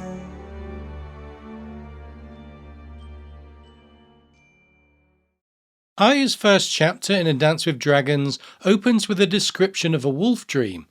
In her dream, she and her pack killed and devoured a shepherd, along with his dogs and flock, in the Riverlands. It was snowing, which allows us to sync this chapter roughly with Jaime's A Feast for Crows chapters, and the event marks a departure from several months previously where Arya had been reluctant to eat man flesh while wearing Nymeria's skin. Now Arya, like her brother Bran in the haunted forest beyond the wall, crosses a line that she was likely unaware existed. The reader knows, though. In the prologue to A Dance with Dragons, George laid out some of the rules of skin changing via the POV of Varamir Sixskins, skin changer of the Free Folk. Among them, to eat of human meat was abomination. And before we get too far into A Dance with Dragons, we see first Bran and then Arya break that taboo. Meat was meat and men were prey, Arya thinks. Far away in Westeros, her sleeping brother was uneasy while, quote, the dire wolf did not care. They were meat, he was hungry. And so we see that without mentoring, 2 of our Stark wargs failed to control their wolf, giving in to their instinctive prey drive in the face of hunger. Arya is once again shown to be literally feeding her secret Stark identity as she sleeps. She is the Night Wolf, and she isn't sorry, and she embraces it, as we see in her thoughts in those first passages. Yeah, waking from her dream, she recites her morning prayer. Sir Gregor, Dunzan, Ralph the Sweetling, Sir Ilyn, Sir Meryn, Queen Cersei. But when she thinks of her prayer, she corrects herself internally. Not mine, I am no one. That is the Night Wolf's prayer. Someday she will find them, hunt them, smell their fear, taste their blood. Someday. Arya's long journey of assuming different identities in order to cloak and protect her secret true self has led her to this place where she is daily reminded who that true self is and then encouraged to deny it. As we might see with someone diagnosed with a dissociative disorder, her sense of self has become fragmented, with Arya Stark very much alive and well in both her deepest thoughts and inner dreams, while no one, a girl learning the ways and means of a secret order of assassins, comes to dominate her waking hours. But those waking hours were now full of blindness, thanks to the milk potion she was fed every night to maintain that blindness. And we do learn in this chapter that the blindness is neither natural, nor was it strictly a punishment. It says they would have taken her eyes from her anyway, to help her learn to use her other senses, but not for half a year. Blind acolytes were common in the House of Black and White, but few as young as she. The implication is that the kindly man had realized after Darion's death that Arya's training must progress swiftly, if at all, in order to prevent her using that training for her own purposes. At the same time, Arya's inner thoughts continue to cast doubt on whether that will be possible. In terms of being blind, Arya Stark was not afraid of darkness. all the way back in A Game of Thrones, chasing cats beneath the Red Keep, she had remembered playing in the crypts of Winterfell with her siblings and reminded herself that the dark was not a terrifying thing. In fact, in A Clash of Kings, she recalls Syrio Forel telling her that, quote, darkness could be her friend. And if not being afraid of the dark was something of a theme in those earlier installments, in A Dance with Dragons, she positively embraces it. In a parallel chapter, her brother Bran, having finally found his mentor, is told, never fear the darkness, the strongest trees are rooted in the dark places of the earth. Darkness will be your cloak, your shield, your mother's milk. Darkness will make you strong. And in Braavos, we see Arya using her imposed darkness in much the same way, as a learning tool. In particular, she is repeatedly told, and reminds herself, to rely on her other senses, which most people ignore in favour of their sight. Hear, smell, taste, feel. There are many ways to know the world for those who cannot see. One aspect of her training that is only hinted at is the physical. Pulling her black and white stockings onto her legs, it says, her legs were strong and springy and growing longer every day. She was glad of that. A water dancer needs good legs. Blind Beth was no water dancer, but she would not be Beth forever. This indicates early on that Arya knows her blindness is temporary, but it's also a reference to one of Arya Stark's fondest ambitions, to be a water dancer. Since water dancing was not the path of the faceless man, we should probably take this reference as another indication that Arya knows deep down that the House of Black and White will not be her home forever. As for the name, I had chosen Beth in honour of little Beth Cassell, though she acknowledges that it also pairs very well with blind. Blind Beth was a beggar, and much like Cat of the Canals, she was sent out into the city each day and tasked with bringing 3 new facts home to the kindly man. On the day the chapter opens, Arya supplies him with a bit of dockside gossip about Braavos, though she was tempted to tell him that it was snowing in Westeros in the Riverlands. But it says, he would have asked her how she knew that, and she did not think he would like her answer.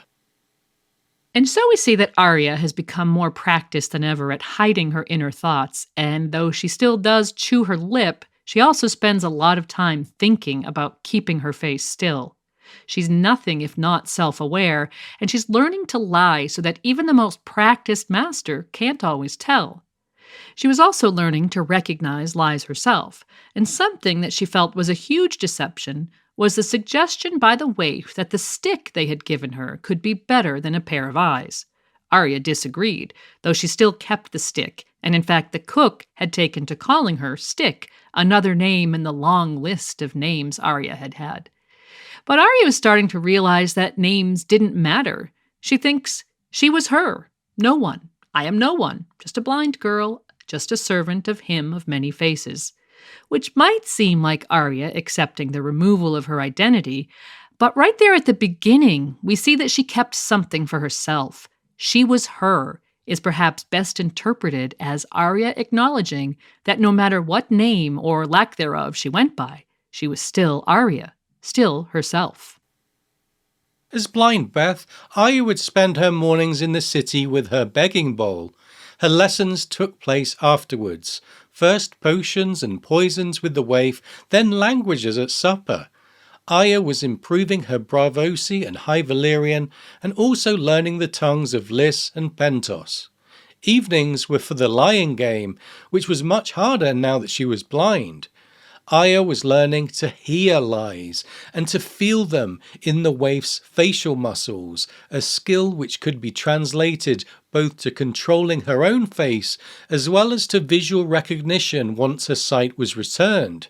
She also continued many of the chores she had previously been assigned and was learning to find her way around the temple using sounds and smell, and by counting steps and stairs.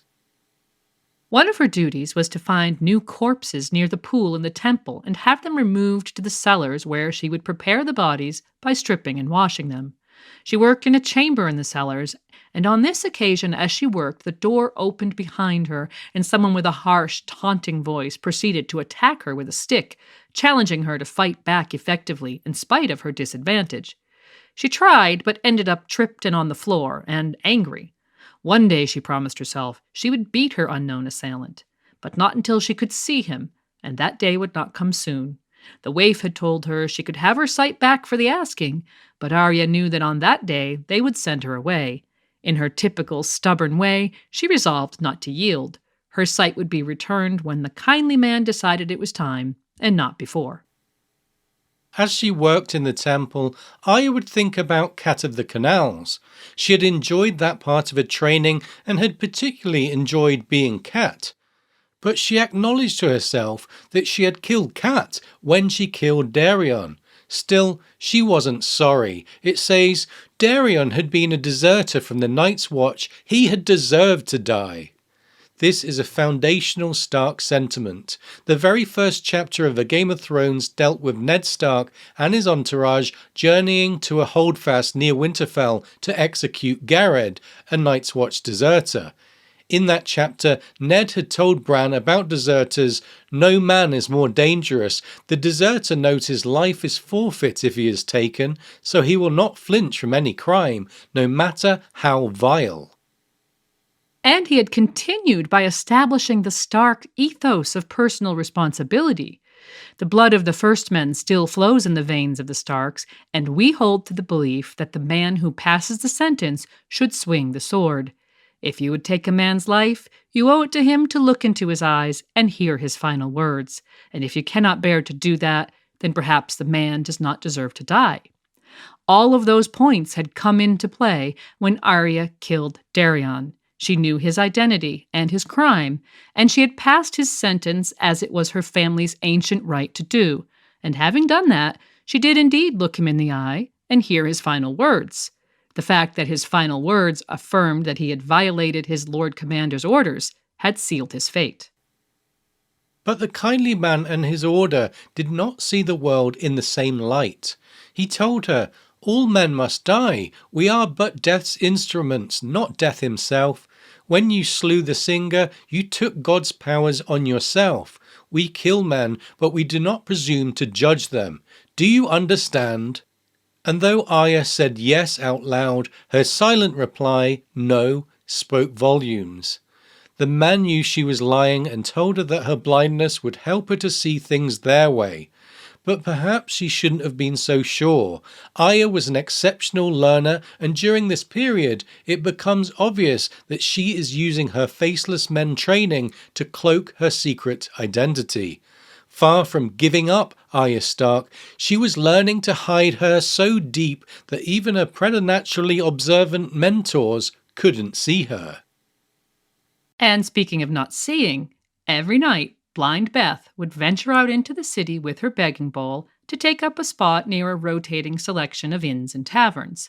On the day she found two bodies in the temple, a young man apparently from Westeros and an old Braavosi woman, she set out after dinner and found herself at a tavern called Pinto's in Ragman's Harbor, one of Cat of the Canal's favorite places.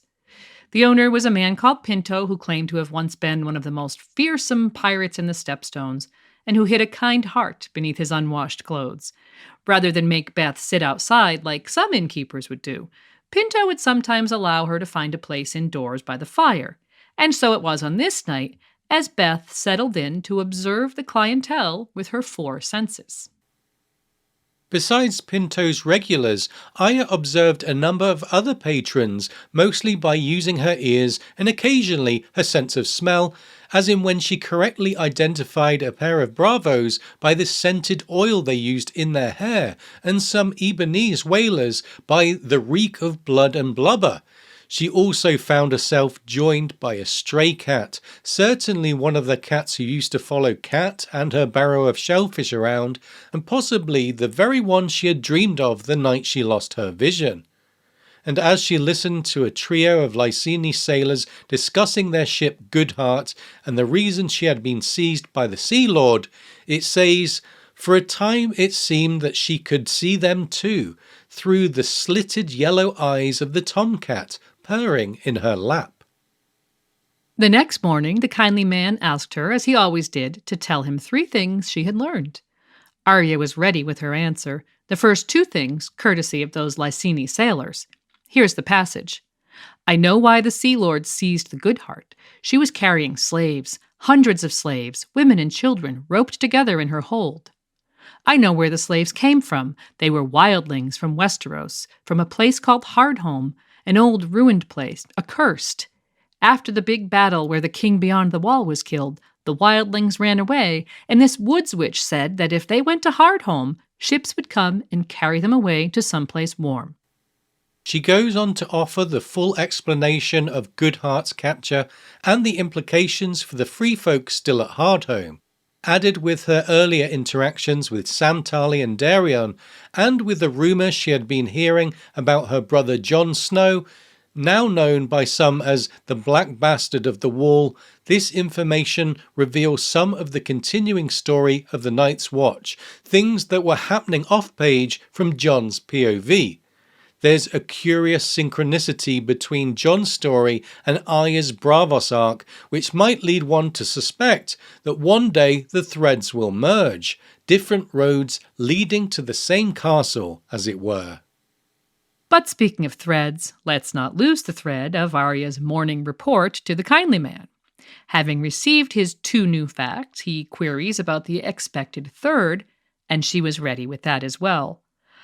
I know that you're the one who has been hitting me. And then it says, her stick flashed out and cracked against his fingers, sending his own stick clattering to the floor.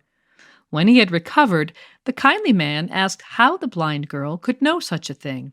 But Arya refused to answer, saying, I gave you 3. I don't need to give you 4. Her inner thoughts reveal her secret to the reader. Maybe on the morrow she would tell him about the cat that had followed her home last night from Pinto's, the cat that was hiding in the rafters, looking down on them. Or maybe not. If he could have secrets, so could she. So here is the 3rd example of Arya skin changing a cat, the only Stark skin changer we've seen use an animal other than a wolf thus far, though of course somewhere in the haunted forest her brother Bran was breaking yet another of the skin changing taboos by secretly wearing his servant Hodor's skin. But it's also one of the few overt examples we have of a skin changer using their power to spy on other people, the other notable example being Orell and his eagle. And based on what happened next, we think it's evident that Arya's secret remains safely hidden from her mentors at the House of Black and White. Yeah, that night at dinner it says she was given her usual drink, but when she gulped it down, it was immediately obvious that this was a different concoction and not her slightly bitter-tasting milk potion. Whatever the new drink was, it was made with hot peppers that set her tongue, nose, and throat on fire. Using a common real-world fix for an overindulgence of capsaicin, eating dry bread, she tamed the flames and retired for the evening. But in the morning, something wholly unexpected happened. It says, and come the morning, when the night wolf left her and she opened her eyes, she saw a tallow candle burning where no candle had been the night before, its uncertain flame swaying back and forth like a whore at the happy port. She had never seen anything so beautiful. This marks the 2nd time that Arya, supposedly tasked with abandoning her Stark identity in favour of becoming no one, was advanced to the next stage of her Faceless Men training precisely by tapping into her Starkness. Not only that, but it's becoming increasingly clear that she is taking the skills she's learning at the House of Black and White and using them to not only protect her secret identity, but to convince her mentors into thinking she's operating in good faith as an acolyte of their order. And so in our last section today, we'll cover Arya's final chapter of A Dance with Dragons, one that will bring her one monumental step closer towards realising her goal at the House of Black and White, something she had dreamed of doing ever since she parted ways with Jaqen H'ghar in A Clash of Kings. Show me, I want to do it too, she had demanded of him on that long ago day when he had changed from a handsome red-haired Lorathi to a hook-nosed man with a scar and curly black hair. And so up next, Arya gets a new face. Who are you? No one. Not so. You are Arya of House Stark, who bites her lip and cannot tell a lie. I was. I'm not now. Why are you here, liar? To serve. To learn. To change my face. Early in her time at the House of Black and White, Arya had asked the kindly man if he would teach her to do what she saw Jaqen do, change his face so quickly and completely that he became a new person in a moment, a trick she assumed must be some type of magic. "Will you show me how to change my face?" she asked, and the kindly man responded by telling her to puff out her cheeks, a joke but also a lesson in learning to control her facial muscles. That lesson would progress to the lying game she played with a waif, and is one of the skills Arya seems destined to master and use against her teachers. But truly changing her face had eluded Arya so far. And in fact, the kindly man had not even acknowledged that what she observed Jaqen do was something that would ever be taught to an acolyte of the House of Black and White, though it seems clear enough that it was a skill many of the priests she had come to know possessed. Her final published chapter begins with Arya once again serving as cupbearer for a gathering of priests in the temple. She had done this before, drawing on skills she learned from Syrio, standing still, and at Harrenhal when she was Nan, page to Roose Bolton. But this was the largest such gathering she had served.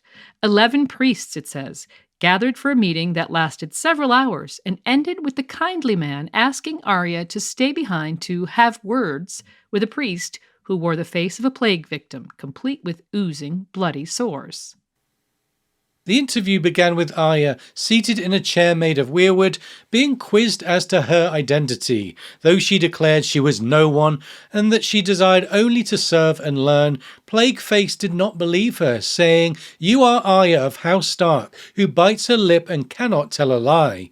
He is referring to the tell that has followed her since a Game of Thrones and would be well known to any who had known her in all those years and months. And in fact, when he accuses her of killing for her own purposes and pleasure, something the faceless men were forbidden to do, she bit her lip, earning her a stinging slap on the face.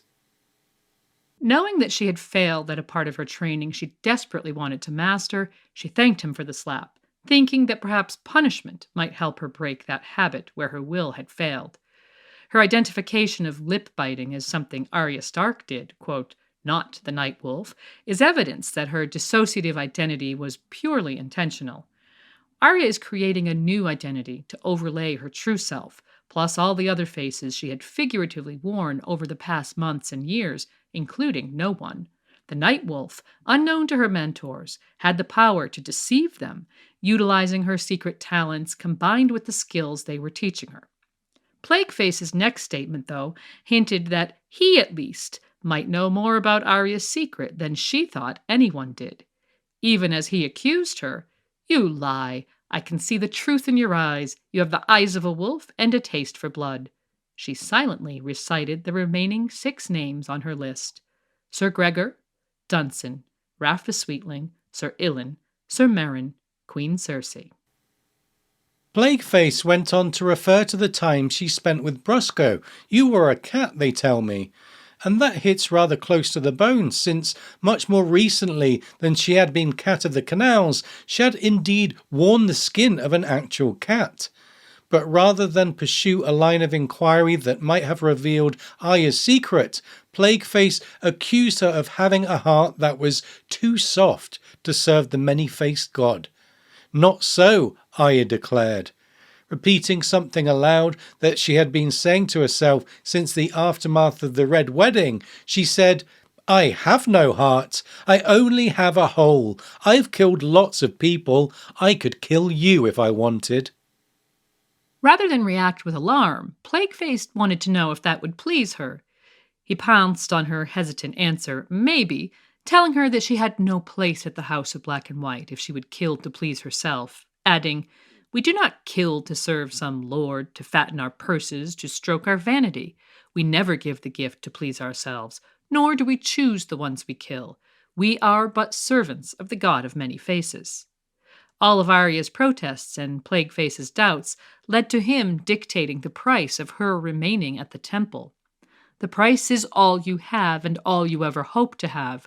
We took your eyes and gave them back. Next we will take your ears, and you will walk in silence. You will give us your legs and crawl. You will be no one's daughter, no one's wife, no one's mother. Your name will be a lie, and the very face you wear will not be your own."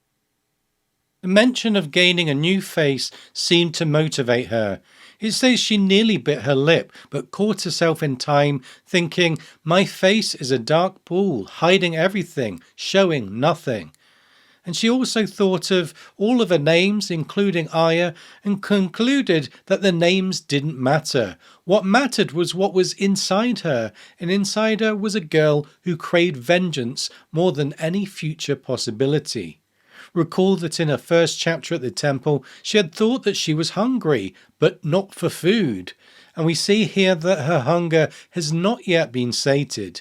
Nothing mattered to her more than the names on her list, which would include House Frey if only she knew what to call them, and no price was too great for her in the quest to gain the skill she wanted.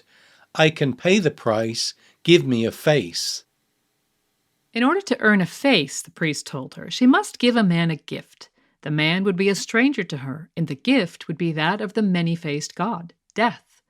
The test seemed easy enough. Prove that she could kill someone that she had no reason to kill. Fear and hatred could not be involved. And in order to help her plan the gift, she was told she would become Cat of the Canals again.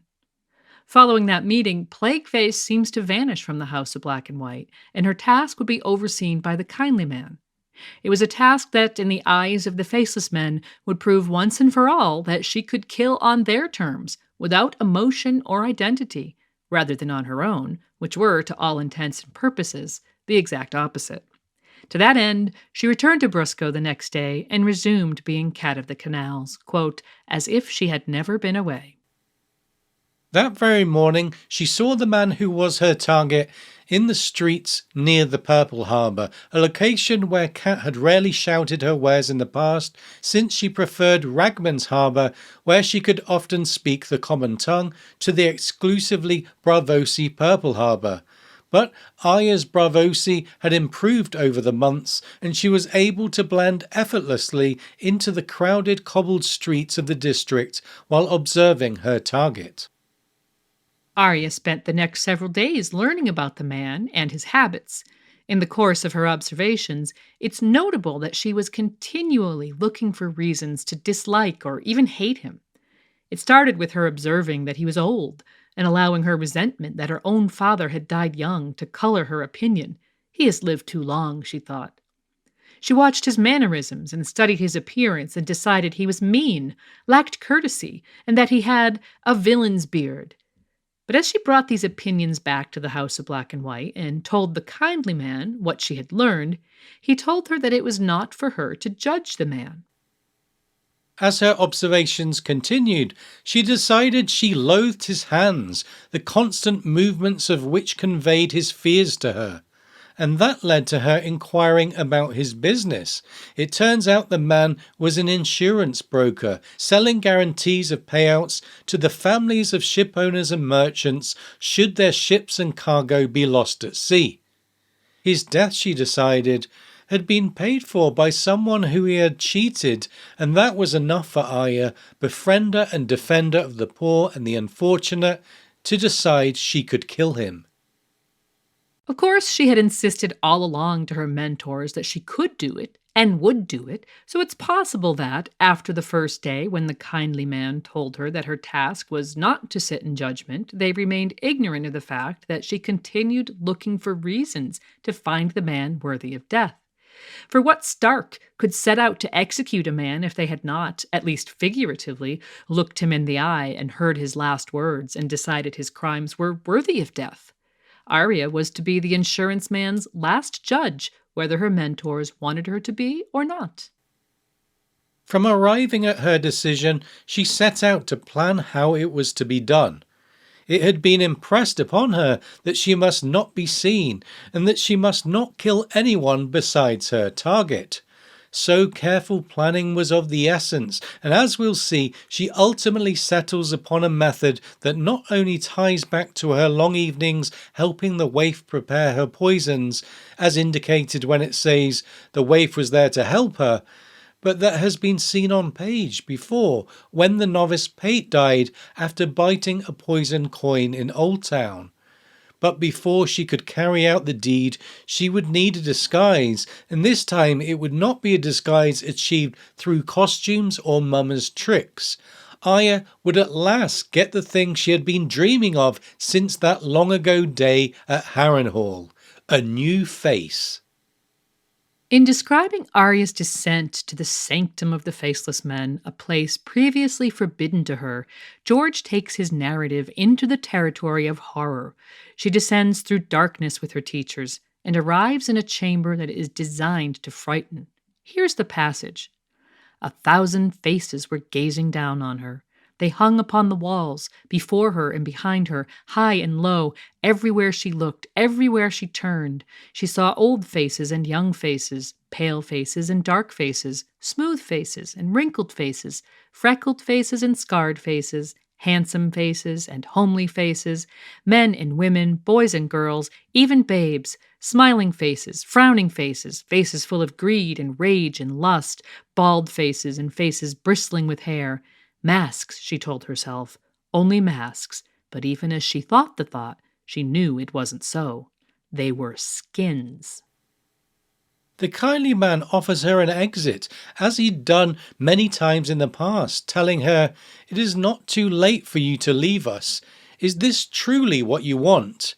And then it says, Arya bit her lip. She did not know what she wanted. "If I leave, where will I go?" She had washed and stripped 100 corpses. Dead things did not frighten her. They carry them down here and slice their faces off. So what? She was the Night Wolf. No scraps of skin could frighten her. Leather hoods, that's all they are. They cannot hurt me. Her lip biting seems to go unnoticed by the kindly man this time, but her reluctance is obvious. We're reminded that she is still in her heart a lost child who is seeking a way to do the one thing that still has meaning to her, avenge her family's deaths. It's a tall order for a young girl, but in typical Arya fashion, she pushes her doubts away and plunges ahead, saying, "Do it." And so Arya was given the face of a brutally abused little girl who had come to the temple seeking her own death as an escape from her life of pain. Arya, ever the champion of justice, thinks that they should have killed the father instead, and the kindly man, as always, seems to read her mind and reminds her that's not how their order works. And then it says, he lifted up the lamp. We are done here. Arya's inner thought, for now, reads as a promise of things to come and is almost as chilling as the final glimpse we get of the sanctum. As they made their way back up the steps, the empty eye holes of the skins upon the walls seemed to follow her. For a moment, she could almost see their lips moving, whispering dark, sweet secrets to one another in words too faint to hear. The faces continued to haunt Arya through the night. Rather than dreaming of the Night Wolf, that night she lay awake, remembering the faces. Somehow she knew that, even without eyes, the faces could see her, and she began, almost as in a fever dream, to imagine the faces of people she once knew, but were now dead, hanging on her walls. Her father and mother, her 3 brothers, Daeron, the stable boy she had killed in King's Landing, the Bolton guard at Harrenhal, the Sarsfield squire from the Crossroads Inn, and the Tickler. As with Theon's dream of the dead at Winterfell, back in A Clash of Kings, she sees people she knows or believes to be dead. Missing are Sansa, said to have run away following Joffrey's murder, and Sandor, whom she left dying in the Riverlands. Perhaps we can conclude that Arya, deep down, holds out hope that both may have survived. The dawn brought gray, overcast skies and a brisk, cold wind.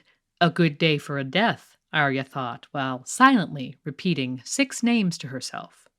She made her way across the city that had become as familiar to her as any place in Westeros had been to Arya Stark, and found her target where he always was, quote, ensconced inside the soup shop at his usual table, counting a purse of coins as he haggled with a ship's captain.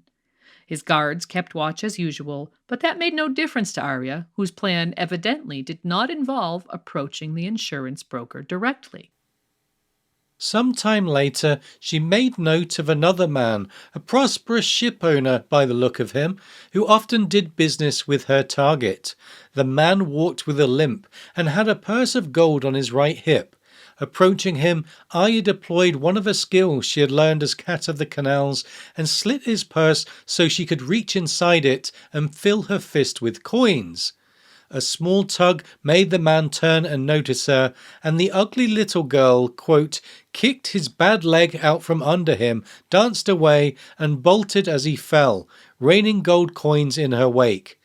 Arya's mad dash across the city, outpacing and outsmarting her pursuers, was highly reminiscent of her escape from Tommen and Myrcella's Lannister guards at the Red Keep early in A Game of Thrones.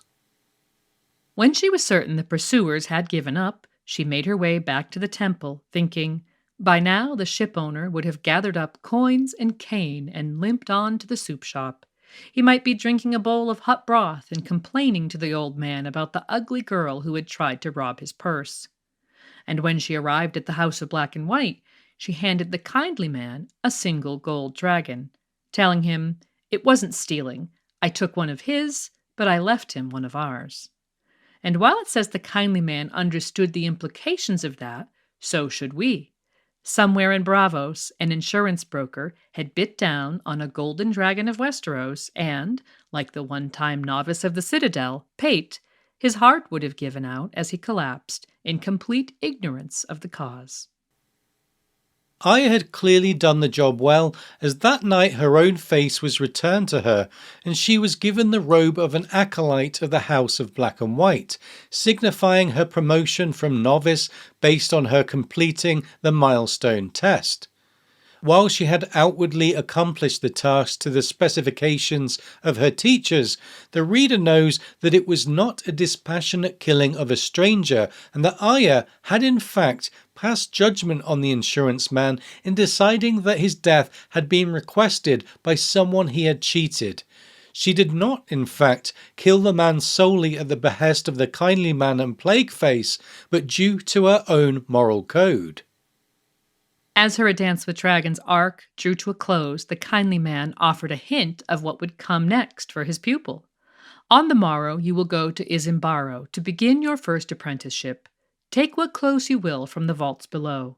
The city watch is looking for a certain ugly girl, known to frequent the Purple Harbor, so best you have a new face as well.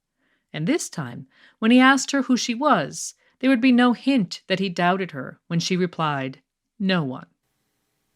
Over the course of this series, we've followed Arya through tragedy and horror, and along a path of learning that began with Syrio Forel, continued with Jaqen and Sandor Clegane, and many others in the Riverlands, and led her ultimately to the Kindly Man and the House of Black and White. Her identity has shifted, been obscured, reclaimed, denied, and finally subsumed so deep inside herself that she appears to suffer from a sort of dissociative state. We've also observed her bond with the direwolf Nymeria, which has protected, informed, and influenced her in ways unique to Arya. None of her siblings, all confirmed to be wargs or skin changers, have so far experienced a connection with their wolf at such a great distance as Arya has done in Braavos, not to mention the seeming ease with which she was able to consciously use a cat to spy on her teacher. In the end, only Bran may be as powerful a skin changer as Arya, and given the way he seems to have been marked by the old gods themselves, that's saying quite a lot. In her heart of hearts, Arya is still her, and we readers know that, unbeknownst to her, 4 of her 5 siblings still live in Westeros, and we also know that, hidden behind a loose stone on the steps leading to the House of Black and White, Needle, the physical manifestation of her home and family that was returned to her by the old gods at the Crossroads Inn in Westeros, lies hidden, waiting for her to reclaim it when she's ready to continue the undertaking of her quest to avenge the wrongs done to her family. One day soon, if we can refer to a spoiler from the unpublished Mercy chapter, the long thin blade, bearing Micken's mark, a blade that represented the truth about her deeply hidden and oft-denied identity, will be in her hand once more, and her prayer list will once again grow just a little bit shorter. Until then, we, like Arya, will also remember and wait patiently.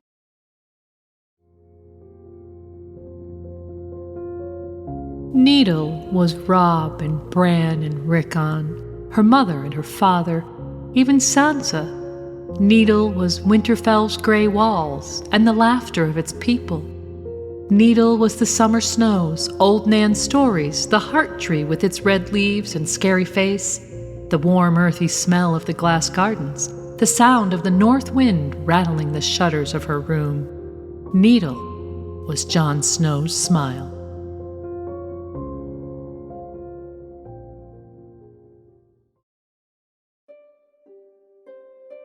We hope you've enjoyed this conclusion to our series covering Arya Stark.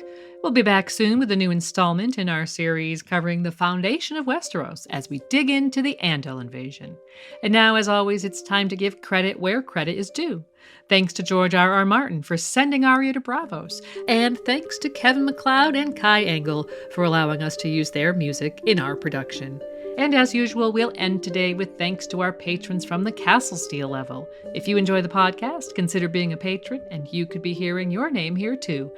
Our sincere thanks to Tori Loon, AJ, Aegon VI, Alex, Ali B, Ali C, Astronaut Yara, Oakenfist, Brand the Builder, Brian, Camille, Casey, Charitable Rereadings, Chris, Christian, Sir Clint the Andal, Sir Duncan Cole, Convenience or Death, Courtney, David, Dimitri B, Dennis, Lady Diana Dane, Esme, Liz, Emily of the Eyrie, Evan, Ezra, Felix, Gerald Garcia, Sir Gladworth, Sir Gregor the Toasty, Lord of the Breadfort, Ingveld, Isaac, Jim McGeehan, Winter's King, John Aris, Rider of the Ice Dragon, Sonarion the White Storm, Ara Finway and Glorian, Julie Beth of Tarth, Judson, Katie, Lady Kelly, Mistress of the Old Bay of Crabs, Kenneth, Tree Girl, Sir Galahoo of What?